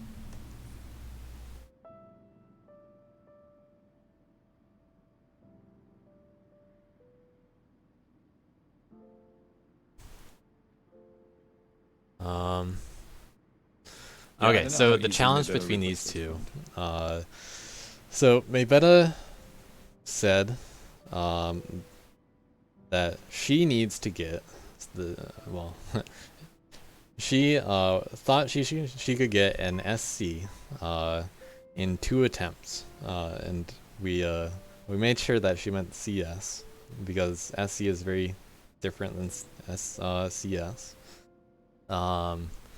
But we figured it out. She has to get a CS in 2 attempts. Her first one being to kind of figure out the map because Fresh has already seen it before. Fresh has to do it in 1 attempt. Well,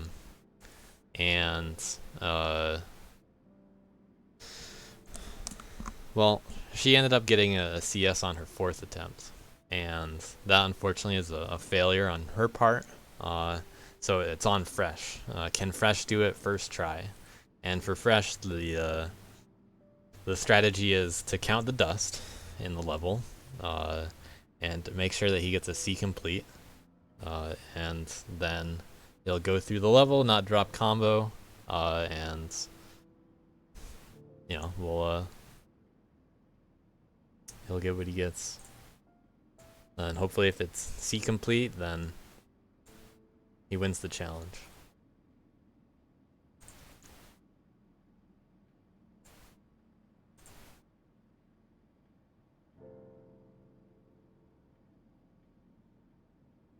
But I do not have a replay for Fresh's original attempt, unfortunately. What ended up happening was Fresh also made a little mistake. The goal was, or the idea was to eyeball it. So Fresh did not get it first try and thus also failed, but did get it second try, even though it didn't really matter. But if you want to skip the right number of dust, Fresh figured out you gotta skip those 5, and what ended up happening, if you look up his stream, he autopiloted and did a down heavy for some dust spread, and then ended it too early before he reacted. Unfortunate. So Fresh with the big loss for top players. Not winning, definitely just a loss. But it's a draw. No win for the world either, so just a draw. Could have had it. Classic down heavy mistake. But that's what happened. You can check out Fresh's highlight probably, or Fresh's past broadcast if that's up.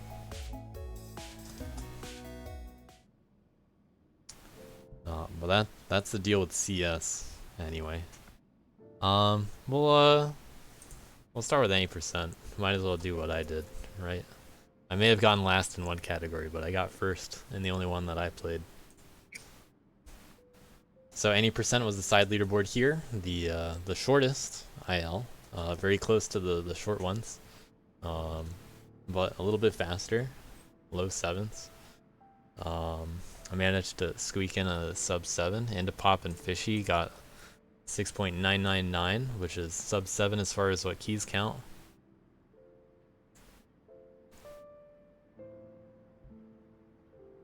So let's watch some any percents real quick. We'll start a little bit lower. Let's check out Zykes. That's a little slower.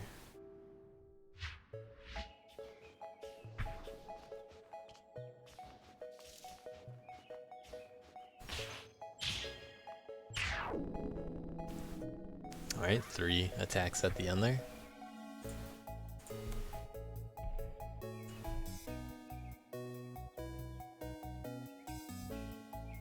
This level ended up getting re-uploaded, and I'll show you why in a little bit.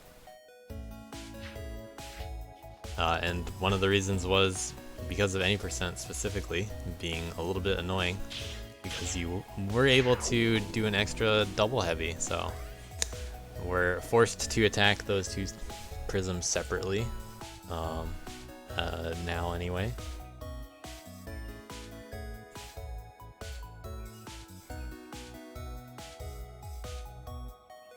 But we'll speed up the any percents into the 7.2s.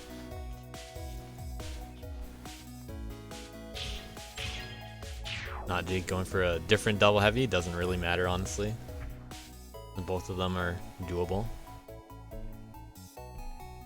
Not Jake tying with teammates Miles and Temp, beating MSG by 1 frame. We might as well watch them all. It's just any percent, just a few seconds.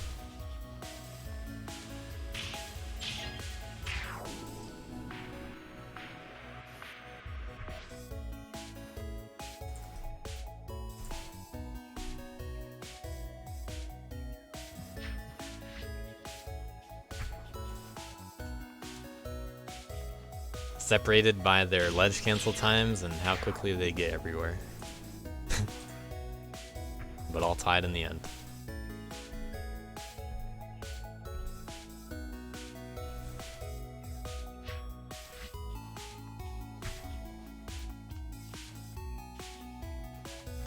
Alex Speedy on a different team, but same kind of idea. There's not going to be too much crazy stuff going on in this level.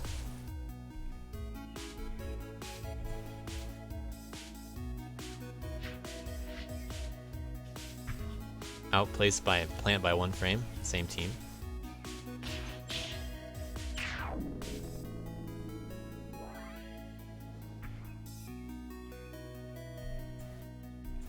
Wazzy takes it down 2 more frames. With a better beginning, going for the access boost. Doesn't look like it saved any time though. Or at least not like that. Wazzy and Tim on the same team. Y team representing any percent. Also going for the access boost.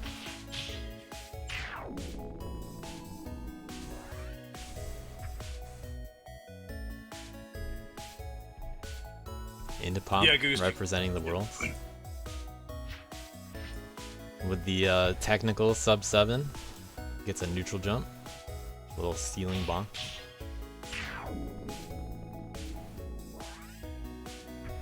All pretty similar. Big points for Team V ceilings.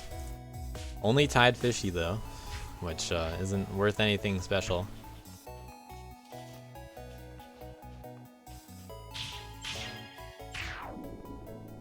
Unsurprisingly, just the same stuff. Deciding to jump over, hit the ceiling. But how do you save over 0.1? The Xander special.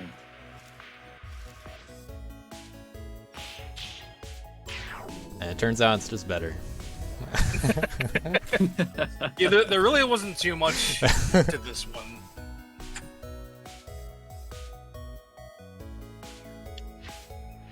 All right, let me tell you about my optimizations real quick. So,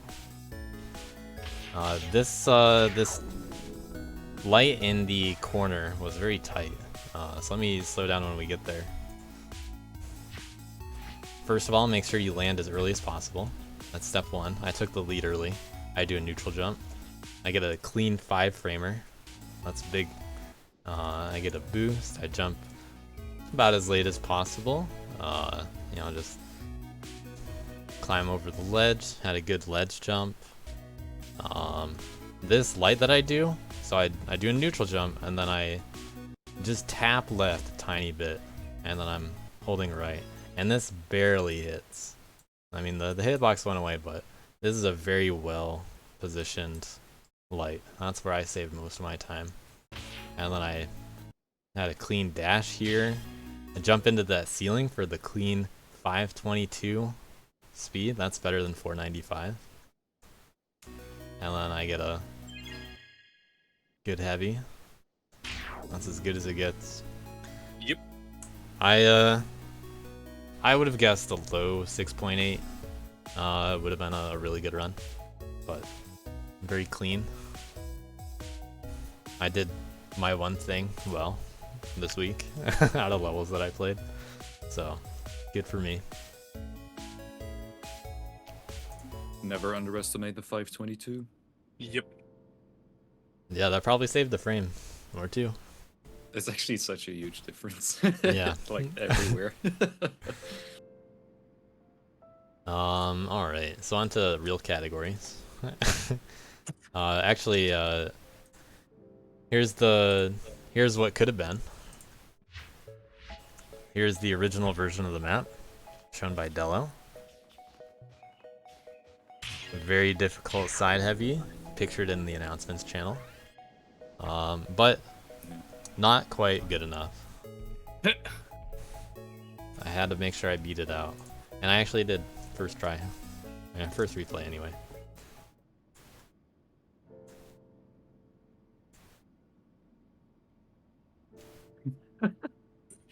Dello getting dunked on. Yep. Dello thought that was too good. It still would have been really horrible to grind. It was my first completion, it wasn't first try. But Yeah, that heavy was crazy. Once I started to do attempts, I still had tools on, and I had like I think I got 1 frame slower than I got a mid 6.9 or so, and then I was like, well, I better just start submitting replays, you know. And then I got that. My PB was the second day that I played it. But I had a 6.9 something, and then I brought it down because I was like, how? There's no way people aren't gonna beat this. In my head, this is way too close. All right, on to Space Monastery SS as man girl. A lot of people got some invert keys here.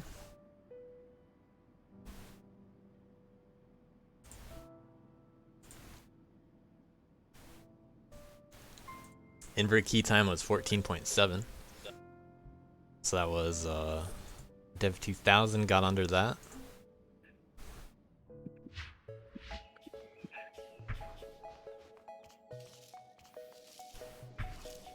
Now we get to see where all the dust is in the level.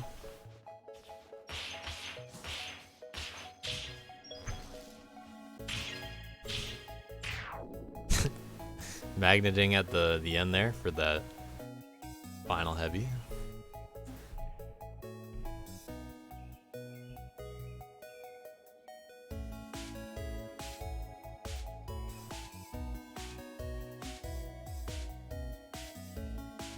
I had a few other replays to show on this level. We have a link to the highlight in chat for those that want to check it out. I'll give you guys a moment to click on that yourself as I quickly look at the replays I need to show off. So go check that out.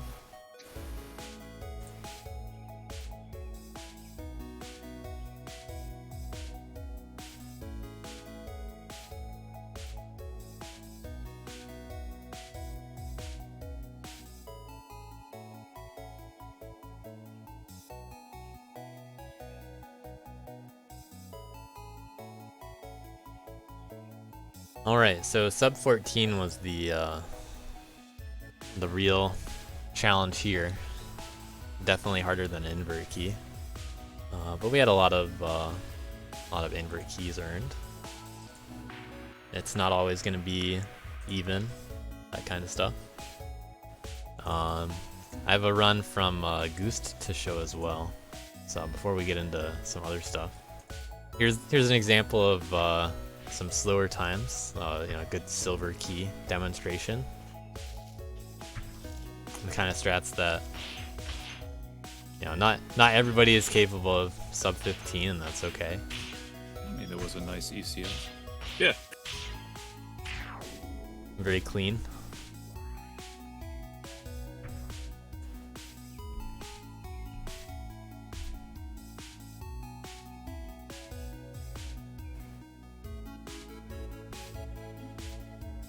We'll just skip around a little.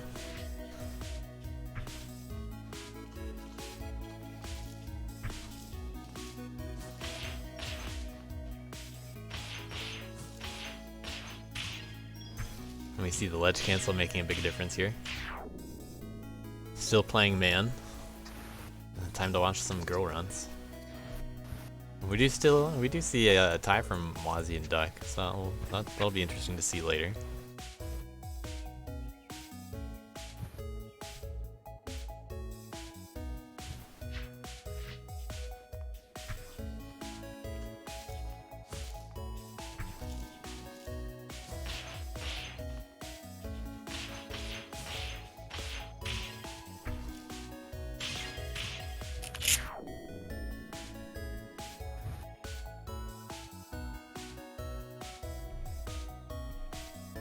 I mean, the strats are already looking pretty good.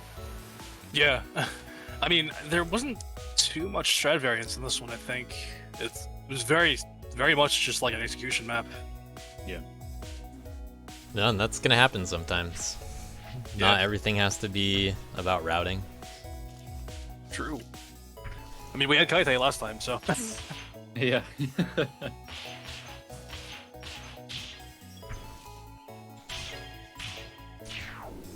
Showing off that girl just has to side heavy once on that ceiling. Delo with 10th place. We actually have a JM run. Yeah, that was surprising, but also a very welcome surprise. Yep, JM with 5th place. Shoutouts to JM. Already doing better than expected by participating.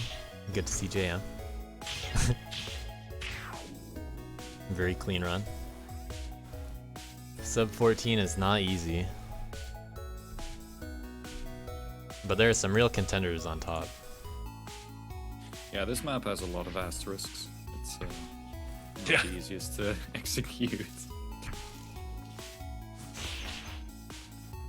Arbin Duck for Ike Ether showing off what man needs to do on the level. Turns out it's really not that different. Yeah. The ending's a little different because of the final heavy, but that's the biggest difference. Wazzy and Duck tying for 2nd and 3rd. Both are technically both worth the same amount of points, I'm pretty sure. I'll just verify that in a moment.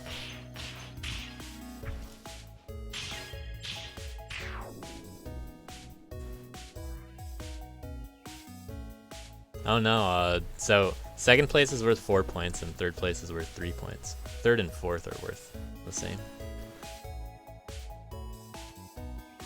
So, Wazzy's tie worth 1 less point than Duck, who got it earlier. Just clearing up that frame ties are not actual ties in DLC for once.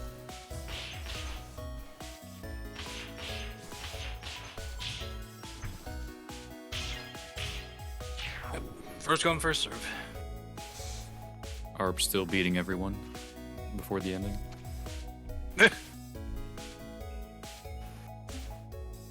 .52 pickup, had a world record here for a little bit.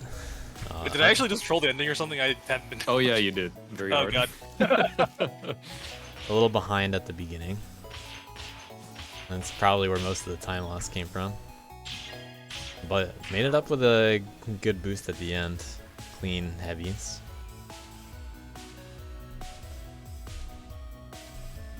Ucky's briefly had record.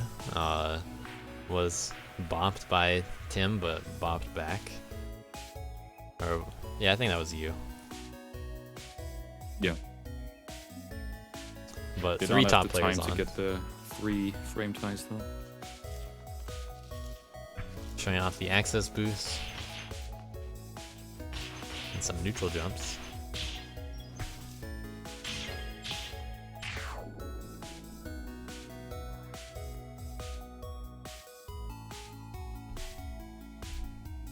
And then we have a frame tie that doesn't matter at the top here. I'll show fishies with the ghosts and then I'll turn them off for camels.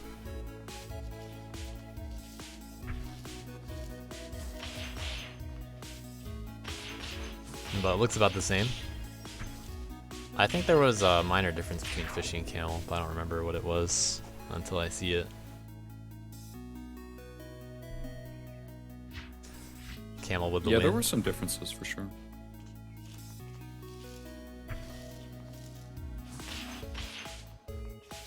Yeah, dash jump versus just dash. That's the difference. Yeah. Camel going for a Yeah, that'd be ceiling it. boost. That is not a ceiling boost, really. Yep. Yeah. I don't know, Fresh. Apparently, I just lost all my time at the end because I'm ahead of every replay until like halfway through the map or something. Yeah, you'll have to check that out more yourself. Yeah, like I'm looking at the ghost and like I'm ahead at the down dash off the top prisms. I don't know what I did, but I lost a bunch of time. Well, if you don't down dash and then have to react, that's like a third of a second. Eh. So that's about as much time as you need. Is there a man-girl run for this that you made, Arb? I did not know. Okay. Any I mean, estimates? I maybe? made one, but I made one, but I never actually submitted it. It was like a 12-8 or something. Well, if you happen to make it real quick, then we'll show it off. If you happen to have anything saved. No, I don't have any save states on that, unfortunately. All right. Oh well. Then let's move on to the TAS, I think. Actually, there's another challenger too. Let me just double check that. But the TAS was, I think, only between me and Arb. It was the only 2 replays that we have, and we ended up doing a challenge with that as well. Which is somewhat what I expect to happen if I had to guess every time. Just about, yeah. So we had the CS challenge, that was a draw. Then we have the Space Monastery Worth SS test. And we also had Wazi beat out Quantum Coral on the SS leaderboard. Not by much, only by 0.1. Well, that's a big 0.1, that's 5 points worth. So, let's check out the TAS. Let me get that replay. Actually, it's over here. 2 submitted replays. The other replay that I have submitted. Right.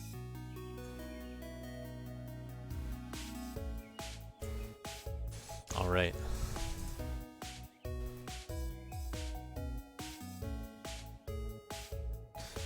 Ghost susceptible to not work on TASes, but we'll go through it because might as well do it for fun.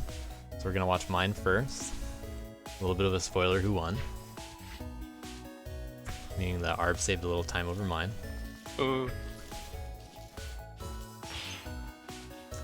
this was a challenging level to come up with anything unique on that wasn't just horribly slow, in my opinion. Right, yeah, I agree.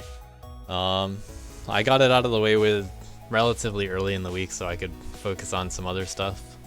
But I felt pretty good about this run here. There are a lot of very little optimizations that I ended up doing,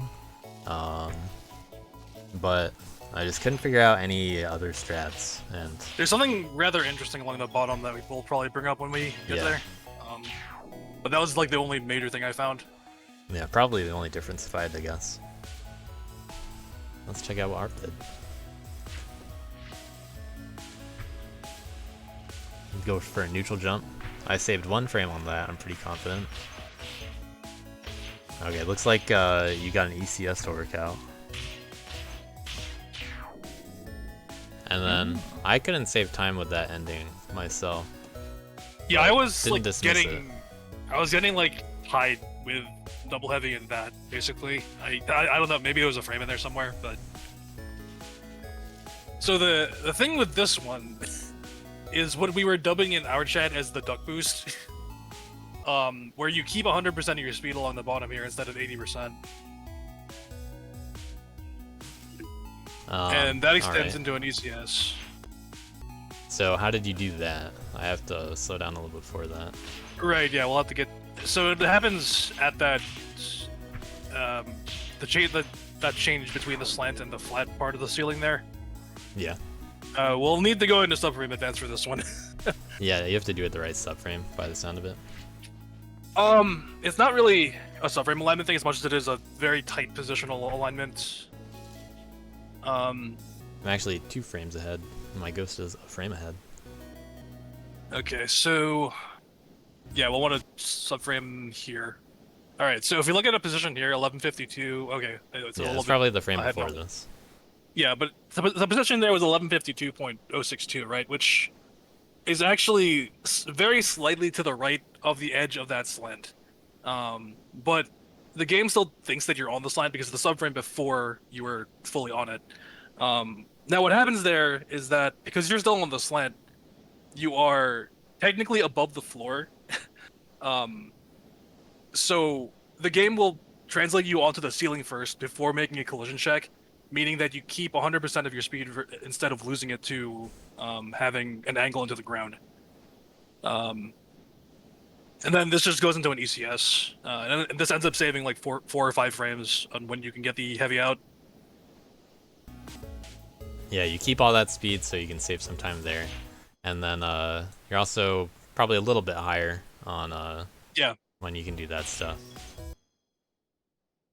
Right. But I wasn't able to jump that high, so I just went for the ground here, which felt really bad. I might add. Yeah.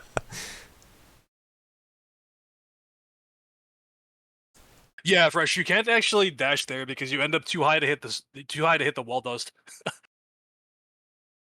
Yeah, that Yeah, was, that was actually super annoying RTA too. Yeah, you'll actually notice in Camel's record, he does not do a dash there because sometimes you can go so fast that you'll be too high if you do a dash on the bottom. So Yeah, I remember when I did the man and girl task for this too. At least man like very conveniently lined up for this. You actually can't use it at all, even if you like lose speed, because you just are way too high to hit the wall dust. So it just kind of looks fast, and then you can't continue the map.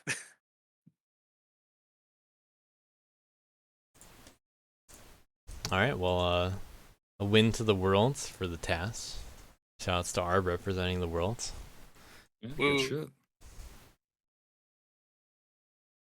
We'll do it again every other week, I'm sure. Yeah, for sure. this won't be the last time. Hopefully, more people do this though. Yeah, better than my task by 13 frames, all saved in that corner. Looks like I was only ahead, well actually, I don't know how the ending compared, but it looks like I saved 2 frames before the boost, and then there's a big difference with the ceiling and the climb. After that, it's just however the ending worked out, but certainly not Right, yeah. as significant. Yeah, I think I tried like 4 or 5 different strats at the end, and they were all like the same. They were all literally tied. So Yeah. I don't know. I tried to do let me let me show a strat idea that you probably looked at also, and we're just like, this is slow. Let's see. So if you do a down heavy here, you Going can over get the that top. dust, and then Yeah. you can uplight all that dust, and then then you're free to do what you want.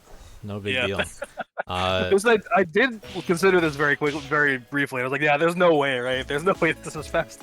Yeah, but unfortunately, it costs 0.7 for you to do this. And, Right. you spend a lot of time just doing nothing in midair and then waiting to Right. fall straight down, not even going left when you could have been moving left. But you get a really good boost if you do that. And that good Right. boost is way better than anything you can get in this area. So you spend 0.7 Yeah. to come out just about even. Right. Yeah. I mean, if there was some sort of slender slope up there, this would have warranted some more investigation. But Yeah. Oh well. Yeah. Another thing that would have really sped it up is if it were possible to seam heavy this dust, Yeah. True. which fortunately is not possible. But that would have been problematic if there were a seam heavy there. Yeah. For sure. Though I mean, would that have saved time? Would this have saved time for man and girl though? Because this was locked to man and girl for the actual leaderboard though. Not really. So- I mean, you still have to get this dust block up here. So that's what it relies on. So you would seam Yeah. heavy this, and then ledge cancel, jump, up light, Up heavy, probably? or Okay. up heavy. Yeah. And then you wouldn't even be able to benefit from the boost. So it would still probably true, be yeah. faster to go for the boost, even after doing the seam heavy that got the dust that's on the boost. Yeah. Especially man girl because big slow boost. Yeah, Worth's issue is he takes longer to fall and then won't get as good of a boost. But man and Yep. girl do not have that issue. Yep. Well, that's how the task went on that level. Pretty straightforward start to the league. Not the hardest kind of thing to task, which was good, but just me and Arp. So Yep. we'll probably get some fresh action in the future as well for fun. Hopefully Quantum Coral and Sasha do something too. But it depends on what happens. We'll see what happens. On to the short levels. Fewer things to look at from here. Just SS. There were no challenges, only some top player challenges. We're gonna move into Sun Goose, and there's a strat on this level that got by me, to say the least. That these guys ended up doing, that Aki's kind of stumbled into because of boss mode. Interesting. So that's something that I feel like I'm just gonna show the boss mode top player challenge first, and then it'll unfortunately kind of spoil a little bit about something that Aki's ends up doing, but I think it's either appropriate to show now or then, unless any other teams have an idea what I'm talking about. Nighthawk found the same thing. We Alright. might. We might have found it. Okay. Yeah, I'm I trying don't know if to it's the same hint strat. at it without giving it away, but it does involve a light. Okay. Maybe. Maybe. This is a boss mode strat. We'll see. And it turns out the light doesn't really do anything. Yeah, I was generally uncertain on the strats for this one, but we did stumble into some things. Yeah, Sun Goose was a very straightforward level, just like Space Monastery. It's nice to have some pretty easy levels that are closer together. Big execution tests on a level like this that's short though. Saw a lot of sub-8s. So I think I'll talk about boss mode when we get to the top. And we'll just kind of see what you two do, if it was anything in particular. I mean, I did not do the strat that we found. This is just this is a very It's not that's a hard. relatively old one. Yeah. So All right. So let me check who got keys and stuff. So here we asked for 9.2 for gold keys, and we had the majority of people that played it got at least that. So good for them. Let's is this no? The next one's the one with the other replay. So let's just scroll down a bit. Rodent got a gold key. Go Rodent. Let's go, Road. Even though this is a straightforward level, it's certainly not an easy level. Showing off some good strats. We're just gonna get faster from here, including a faster down heavy. Losing most of that time just by not heavying early. Because you can hit that from much higher up. Yep. Especially with Worth. As Worth will show later. Yeah. But worth not winning in the end. Unlucky. We have some sub 8 times to scroll through. Let's check out who's someone we haven't seen yet. A boss maybe with the invert key. A little bit better boosts. Dropping a little bit of speed at the end, but doing some stuff that we'll talk about later. We have Monkley and Wazi just getting invert times. Wazi a little on the slow side compared to the other levels for him. We'll watch a Worth time around here. Worth able to hit the first attacks pretty well, but has a little harder time keeping up at the end. We'll see Man just kind of fly by for a bit. Not many Worth runs. I think I got a 7.4. Yep, 7.4. Yeah. Yeah, Aki's was just under the top for a bit there. But that was not even with the strat, I think. Yeah.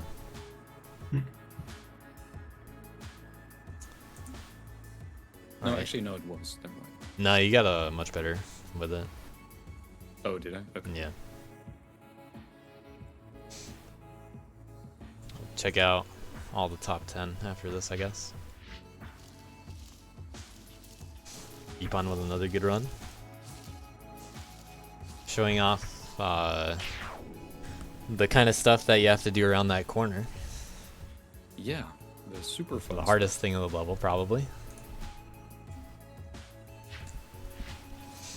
So it's pretty fast to, let's see, Alex doesn't do it. I'll slow down for someone else that does.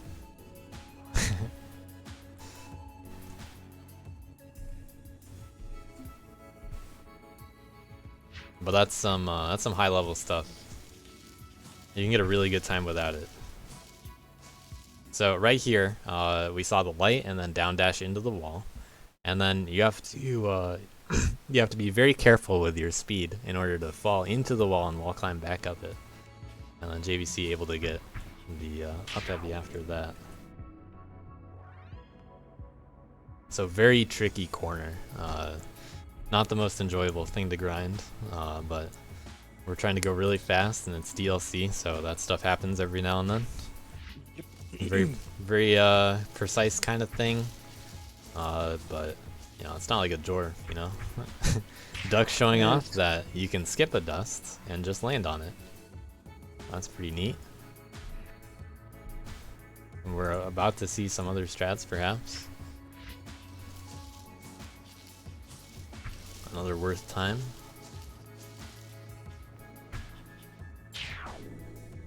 Nice. Good Worth run.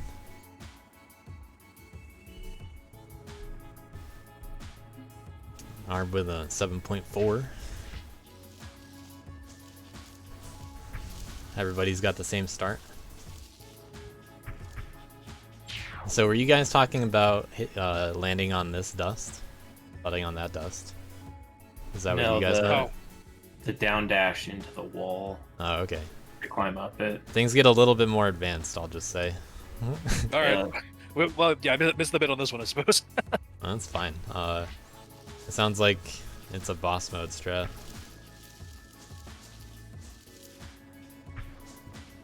Oh, there it is. Ucky's showing off what he does in boss mode.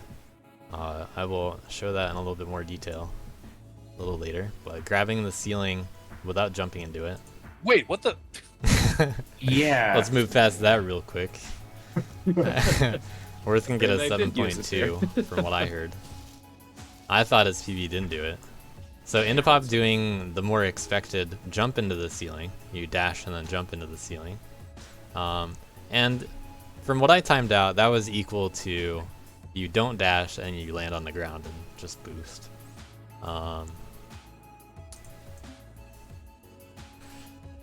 So it doesn't really matter what you do. It's certainly easier to do the don't jump into the ceiling execution-wise. MSG with the big ceiling boost. Ooh, he does it too. Yeah. So let's see what Nighthawk does. I'll slow it down when we get to Ucky's run. Fishy definitely does it too. Just copied Ucky's. So doing a light while in dash state. And for some reason, when you reach that angle of the ceiling, you stay on it. Another obscure tech that doesn't usually ever get remembered, but And somehow got to get used here. Yeah, and every character can do this here. Yep, every character can do it. Yeah, this I was not aware of. Good to know, though. So Ucky's doing an uplight. Was in uplight while getting in contact with the ceiling, and then is still in the dash state and gets magneted by the ceiling and keeps all of the speed. So Arb had his little keep all of your speed trick on Space Monastery. Well, Ucky's had it on this level for a different reason, but same result. I imagine this has something to do with the time dilation of the light fresh, but I don't know. Yeah, I don't remember the exact details of how it works, but I'm pretty sure I've seen it in another spot, just, you know, just like a weird custom, basically. Yeah, but Temp was saying that this wasn't an end map. I have never seen this. Yeah, it's a rare custom kind of tech, kind of thing. But it caught me off guard. So now, as you can imagine, imagine it's boss mode real quick. This was a top player challenge between Ucky's and Nighthawk. And the challenge specifically was Ucky's has to, that's just built in. Ucky's has to beat Nighthawk in dust per minute by at least 20. And, well, that went back and forth quite a bit, actually. And we see the win was by 23, so the win went to Ucky's. Shoutouts to top players. But I imagine they ended up at roughly similar routes. They started in the 900s. Looks like quite a few differences from what I originally remember.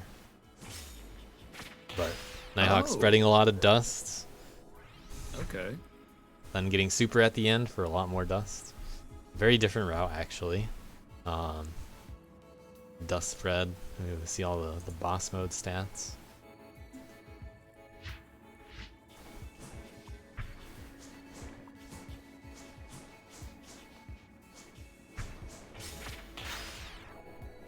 So after Ucky's figured out how to stay on the ceiling with that light, I was around at the same time and managed to suggest supering in that spot.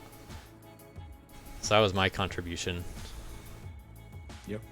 And actually, the thing is with boss mode, you have oftentimes, even in stock levels, where you just have one frame or maybe 2 frames where a super is really freaking good. Yeah. If you don't catch that one frame, then you lose like 10 or 20 DPM. Yeah. And that's also in this case. If I would have supered like 3 frames earlier, I would have gone 10 extra DPM. It's kind of crazy. Yeah. What I remember seeing Ucky's do for a bit was actually Oh yes. yeah, he was spreading dust on that Secret ceiling up tech. there. This is what you learn when you play a lot of boss mode. Yeah. Huggies knows the tricks. But that Well, ended This up one not has being some fast enough. raycasting issues. You can't do it too far to the left or too low. You gotta do it just in the right spot. Dude, there's some really funny stuff that happens in boss mode. Oh Yeah. yeah. But this this got routed out since I last saw the run. They really upped their DPM by quite a lot by finishing earlier. Yeah, it was Nighthawk went really fast with like how good his runs were. Yeah, you can. So what you can do is see on the leaderboard their DPM and also the time that they got. So it's a little bit of a giveaway if someone has like comparable DPM or like you see that their time is like way lower than Yeah. the others.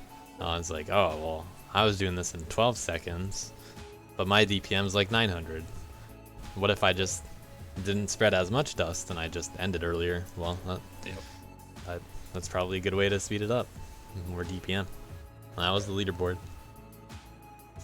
But Nighthawk winning in boss low percent. Mode. That's what secretly mattered. Oh shit! Yeah, I did. Oh no. Yep.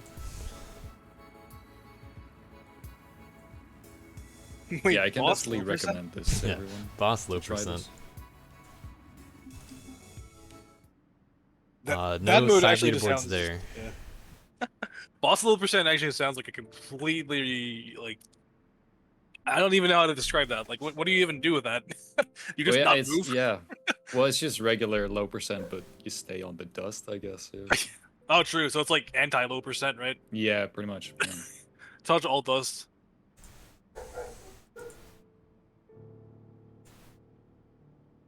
Alright, and for the final level we have Ochre Cavity by the top players.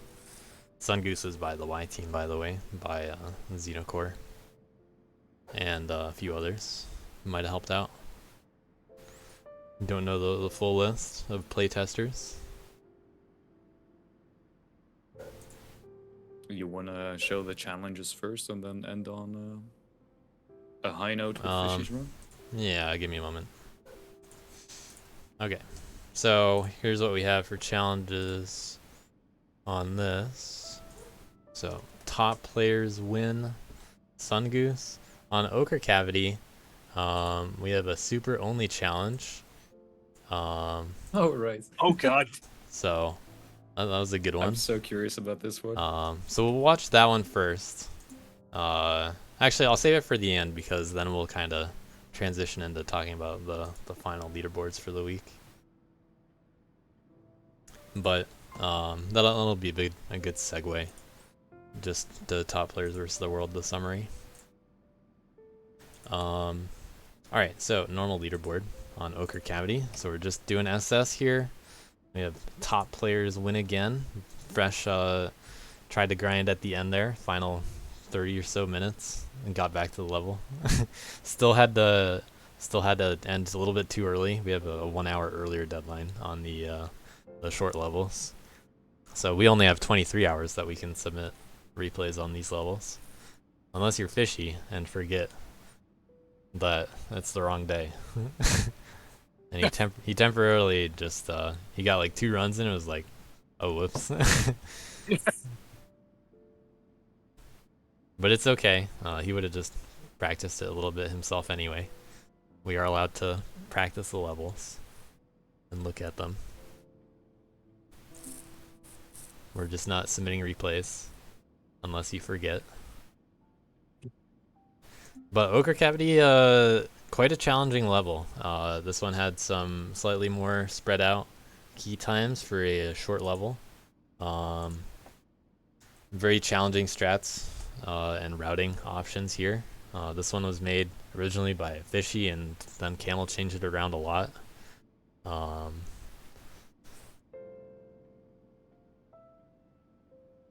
So for red key time, you need sub 10. And in order to do that, that's what Idle did. The first room, very unusual.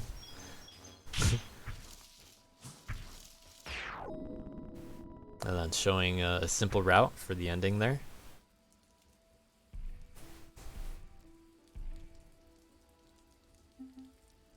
How will people optimize after this? Let's watch an MS2 run.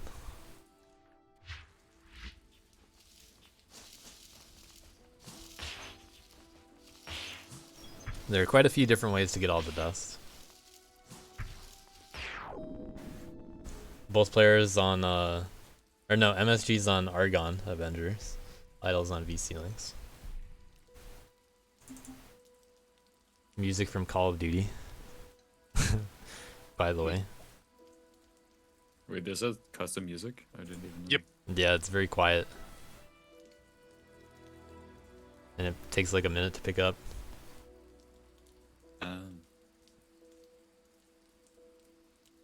Alright, so for the invert time we had 9.4.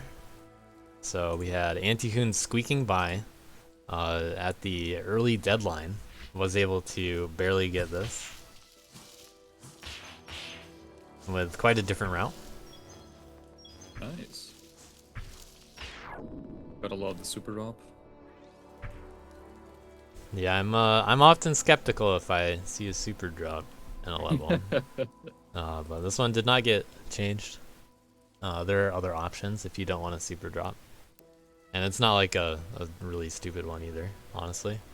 It actually lines up pretty nicely, yeah. You can That's- also hit it with a heavy. Yep. We'll check out another plant run.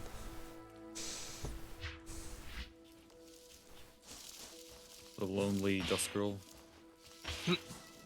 Yeah, not any huge differences for girl here, except for the Mapler on the final ceiling. That's a little bit of a nerf. Landing on the L. As was given to the world on this level.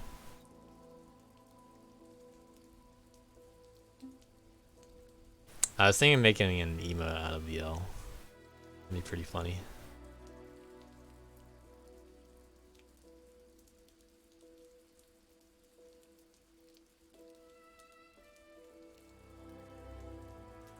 Okay, so above plant, let's just scroll through a bunch of these now.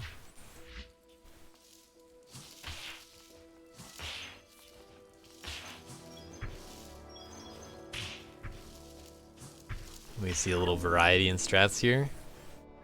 A lot of people going to the right there. Yeah.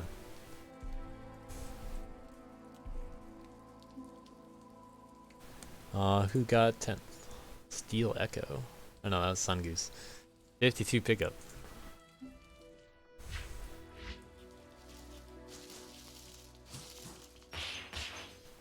Tim going up. Doing a few extra lights, it looked like. Oh. For safety. Lucky's surprised vocally. Audible surprise. Well, I was more surprised at those last two lights to get Yeah. that little alcove immediately.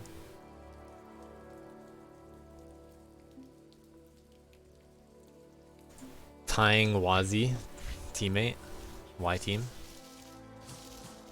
So Looks like the same route. Also a really low light there.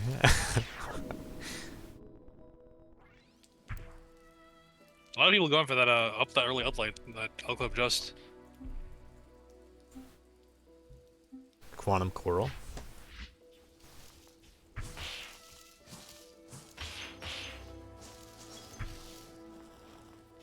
Showing how many lights are required. There's a surprising amount of things you can do, different things in this level. Yep. Typical Camel DLC maps. Yeah. Nighthawk showing a different boost at the start. Also going above. Same kind of ending we just saw. But we still have almost a second to go, which is crazy.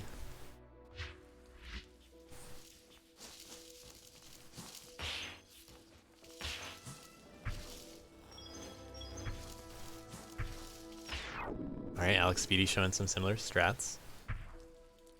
We'll skip into the sub 9s by not actually skipping anybody. JVC going under. Heavying twice. Beaten by Indipop and Epon on his team by only a few frames, getting 3rd through 5th with very different routes. We see Epon's a little bit behind until the end.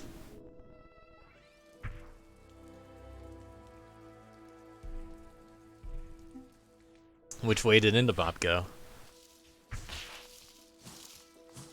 Probably under since he picked those roll right. Oh no. Oh, he went up top also. Looking very even. Oh, the down heavy. Interesting. Only a few frames apart though.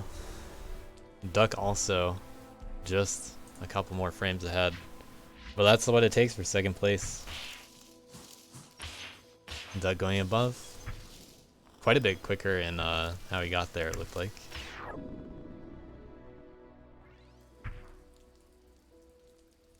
But how do you save a 1/3 of a second? The 2nd top player, Fresh.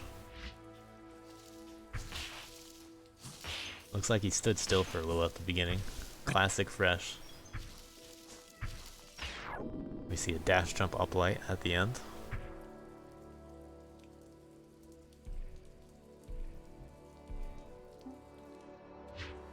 We had a back and forth between Fishy and Arb on this one. Arb going over. Oh.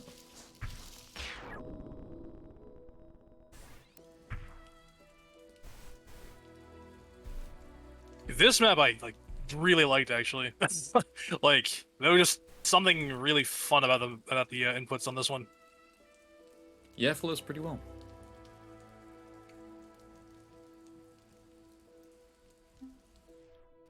And the Fishy run. It's just fairly reminiscent of a lot of like some high APM maps. Yeah.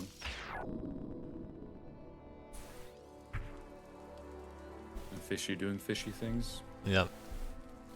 Fishy saving another 0.2.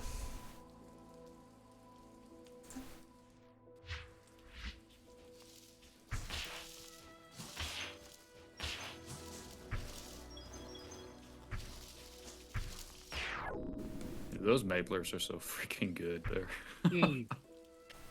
Yeah, I had to make a few screenshots of where to actually do the Maplers, because Fishy and Fresh just kept doing weird stuff over there on that ceiling. I was like, no, please do your Mapler here. I actually cut my Maplers like super short in my replay. I after looking at it again, I just didn't go back to play that map. It's, yeah, it's deceptive. Yeah. I mean, we had to. I had to take screenshots and be like, no, do it here. Did I miss any other replays? I do have an Ochre SS on this one by Arb. Ooh. Yep. I'm showing how good it gets. Pretty similar, very clean. Only a little bit faster. That's just how close it gets sometimes. Yeah, I mean, short map. Did you test going under much at all? Or you just Yeah, like going I over? couldn't find anything. I couldn't find anything faster. Yeah, in my case, I couldn't think of any way to go over quickly. Oh, really? Yeah.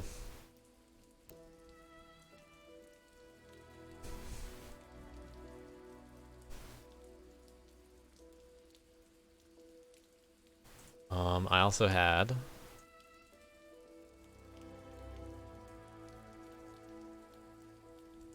I have a good replay from stream, or for stream, by JVC. Oh boy. Whatever's up with this. Okay, it wasn't that special. Well, it's a replay for sure. Yeah. That was his PB.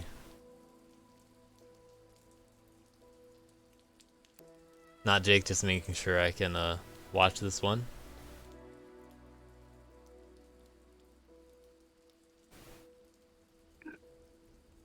I have a little leaderboard progression for boss mod from Nighthawk on the other level, which we'll watch that one, and then I'll do the super only one.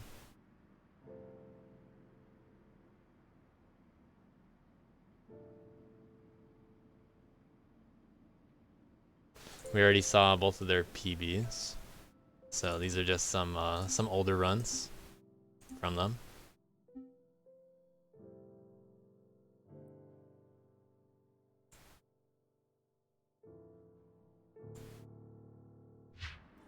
For those curious, Nighthawk did start originally as Dust Wraith. Pretty similar route, spreading a little more dust over there than supering. Cool, yeah. In comparison, this is what Ucky's was doing early on. I mentioned going up to the top. That's spreading dust on the floor above the ceiling. God, boss moves wacky. So that's a lot of dust spread.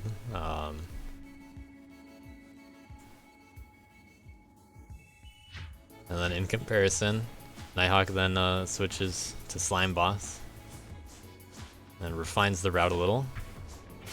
Figures out the strat. 1063. And then we had our PBs where they are.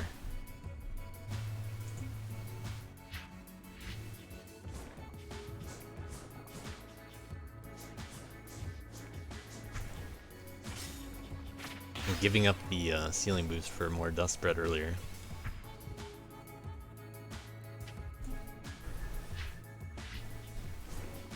But that was enough to make the 20-point difference for Ucky's. Just ending that much earlier.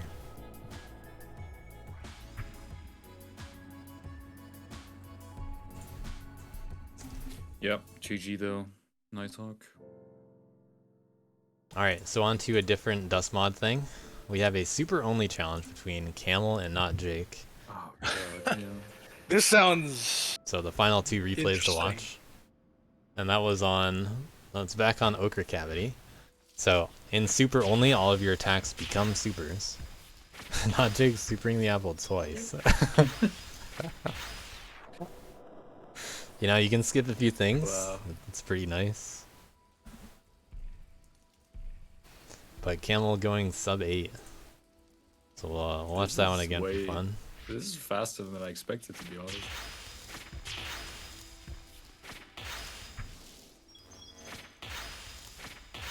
Both players actually end up supering that prism on the right. I'm pretty sure. They may or may not be aiming for an empty super. Camel getting one super and then an empty super. And then quickly going for that second super. The thing is, you have to go farther to the right for a final empty super. And then you can be faster with that super, but because you're farther right, there's a trade-off. So, I'm not sure exactly how it compares, but Camel said he was going for the empty super at least, and I believe it. Because can that's only what I was imagine expecting. Yeah, I mean, unless you have to go like super far to the right, then imagine the empty's better. Like that's almost a half-second difference, right? Yep.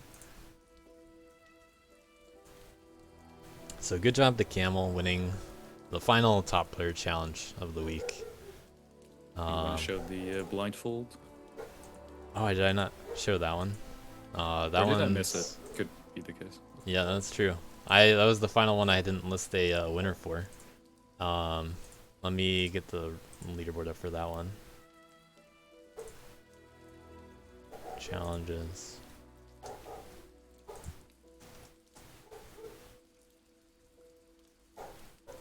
Dog noises in the background. I think stream can hear, but Discord can't. Oh, wrong one. So, we had a challenge between Dello and Ucky's. Dello already giving away a little bit that Ucky's is really good at blindfold mode. And we have already seen Ucky's capabilities. So if you want to challenge Ucky's to blindfold stuff, well, you're going to need a really big handicap. uh, so what they did was Dello had 50 minutes to play and practice the level, and they hadn't seen the level before. I mean, technically Uckies had already seen it from, this is the map that our team made. Camel and Fishy made this, and we did have to set the invert key times. But aside from the small amount of time that was required from that, Uckies hadn't played it any extra, and since Dello hadn't seen it before, we gave him 20 extra minutes over Uckies.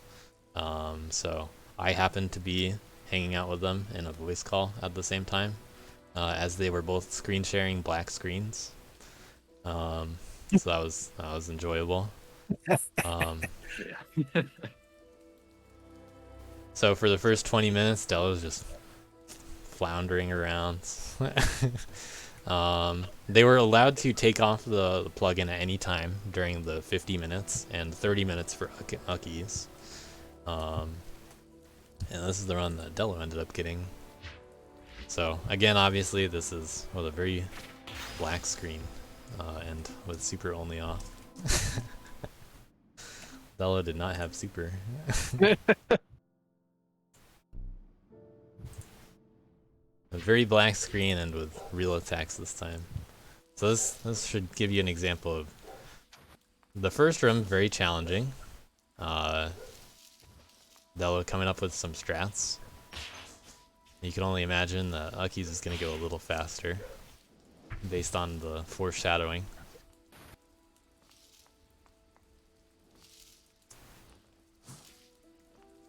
Dello has a plan. I actually missed that dust the first time. But just for safety, going for it again.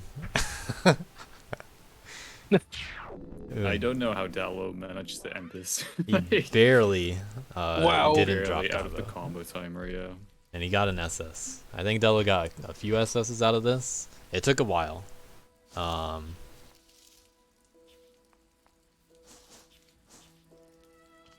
I was starting to think that Dello was doing okay. Like, he got an SA pretty quickly, or an AS, one of the two. But the SS didn't happen for a bit. Meanwhile, I could see the kind of stuff that Uckies was practicing. I was just like, Dello has no chance. Because Uckies started with something a little bit not as good as what he got, but he just kept getting lower and lower. So here's what Uckies ended up getting.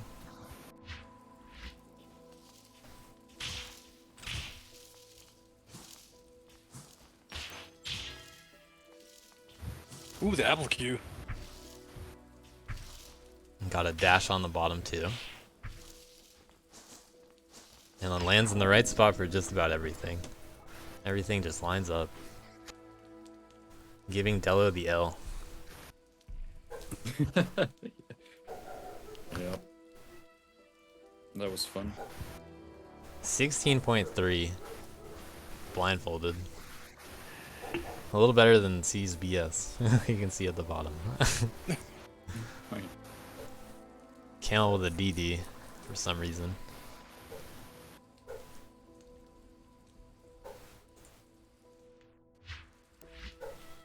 Yeah, the handicap was too little eventually, I guess. Yeah, I so also had no idea how this was gonna go. yeah, it was certainly unpredictable, but Uckies knows how blindfold works.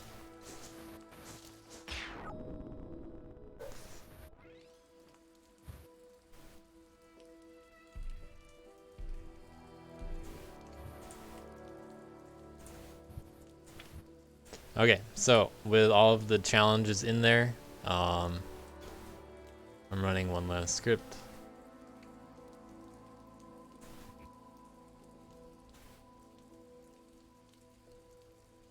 And giving people their points for top players versus the worlds. So Whoa. we now have the final scores on the board. because I put in all the winners. So there were 9 challenges this week for top player challenges. The world managed to win 4 of them out of 9. Top players managed to win 4 of them, thanks to the clutch short level top player challenges. And then we had 1 draw, so we actually came out totally even on challenges this week. Shit. But that's not good for the top players. We have to win a lot in order to not give points to the world. So if you look at the top players versus the world leaderboard, which I will move all the way over here, we have all of the world records. So for each world record that is won, if the world gets the world record, then they get +3. If the top players get it, they get +2. One of them went to the world. That's thanks to Arb for the SS leaderboards. So, you know, big +3 for the worlds, and that's 2 points that the top players aren't getting. So pretty big swing right there. And then a clean spread across the board for everything else except for the side world record for OJ Factory. That's thanks to Nighthawk getting 2 for the world. The sideboards are only worth +1 for the top players. That includes the 2-player leaderboard.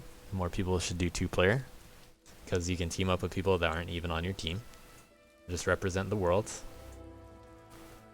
So these world records are more favored for top players. They're designed that way.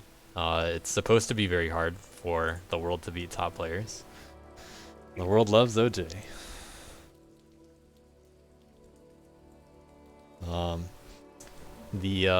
The challenges, on the other hand, are very much in favor of the world, but top players managed to clutch out a few. It went pretty even, not many of them. Note that the world is not penalized for losing challenges, and top players have to win 80% of challenges before they get any points, and it's definitely a fight for it. What ended up happening is for each or the world gets points for each 25% of challenges that are won. So they get points at 25%, 50%, 75%, and then hopefully not 100%. That'd be a big failure for the top players. That would be amazing. So world got 5 points from challenges this time. If they won 1 more challenge, they would have been over the 50%, and then would have had 5 more points and would be in the lead for top players versus the world. So 1 more challenge would have been 5 more points for the world. There are not many points on the board. That's the way it's going to be. So world records,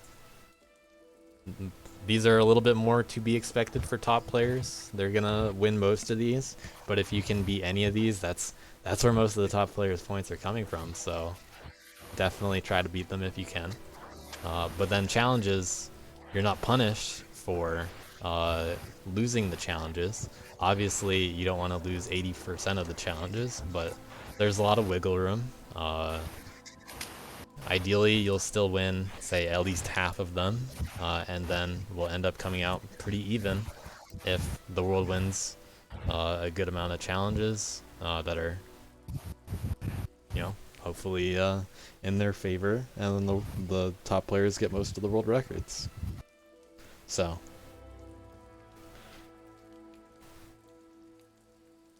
Nighthawk with the suggestion, if you think you have a 20% shot at winning, just go for it.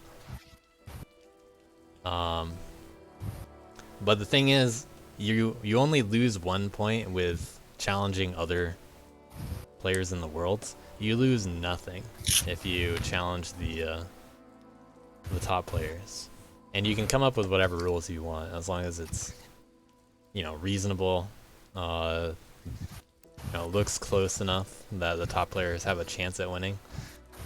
Some of them, you know, it's a little hard to tell, and you know, Fresh has learned his lesson, I think, about accepting certain challenges. But that's gonna happen, you know. There are gonna be some challenges that get by. Not to sound biased, but don't try to do it too much, because I don't want to deny challenges for seemingly no reason. Because because it kind of sucks to tell somebody that their challenge looks unwinnable. But you can make them look close and still be ahead. After all, you do have the time advantage. The world can play normal levels for an entire day longer than the top players can. We can't do anything about it. So Arb held on to that OJ Factory bop until less than an hour after we couldn't play it anymore. Yep. So sometimes that's the strategy.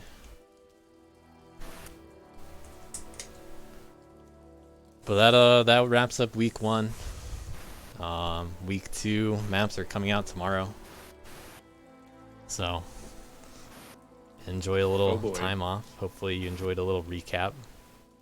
I encourage people to do challenges. They're basically free for top player challenges.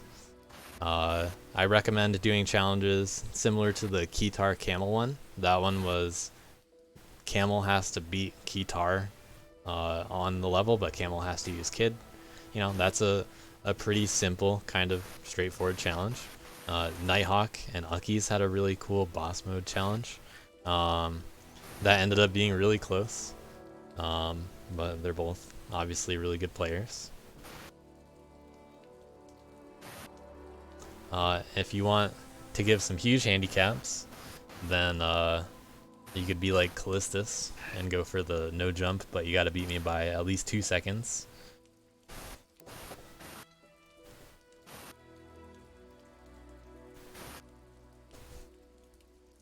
Yes, A-Boss. The deadlines are the same for the challenges.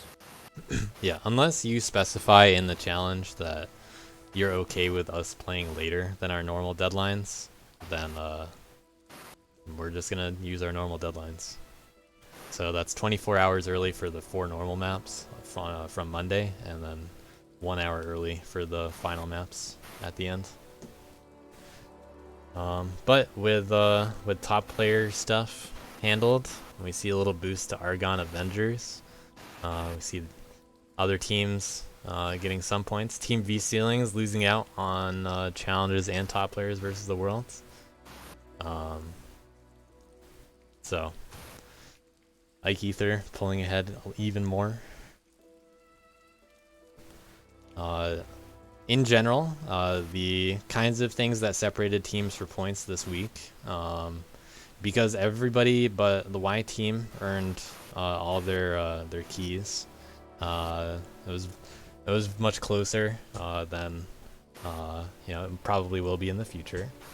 I don't expect everybody to get all their keys every week,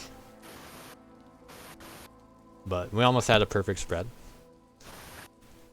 I expect more challenges and more top player challenges in the future, if I had to guess, now that people are a little more used to the league. These early points, most of these early points are from early invert and early red keys, by the way. So for each player on each map, if they get an early invert key before the invert key is revealed, which most oftentimes a lot of the people in the top 10 and a little bit more are going to get the invert keys, they're getting all these points. They're getting 2 points per invert key. So that doesn't happen on the level that their team made. So each person that gets it, if they did it on every other level, they're each contributing 10 points here. And if they get a red key instead of an invert key, they get 1 point instead of 2 points per key. So the early points were very worthwhile for V Ceilings because they had so many people that were getting those keys, and that's a good advantage to them. But they really lost it in challenges. They didn't win any of their challenges. They also didn't do many challenges, whereas Ike Ether did, and they benefited from that.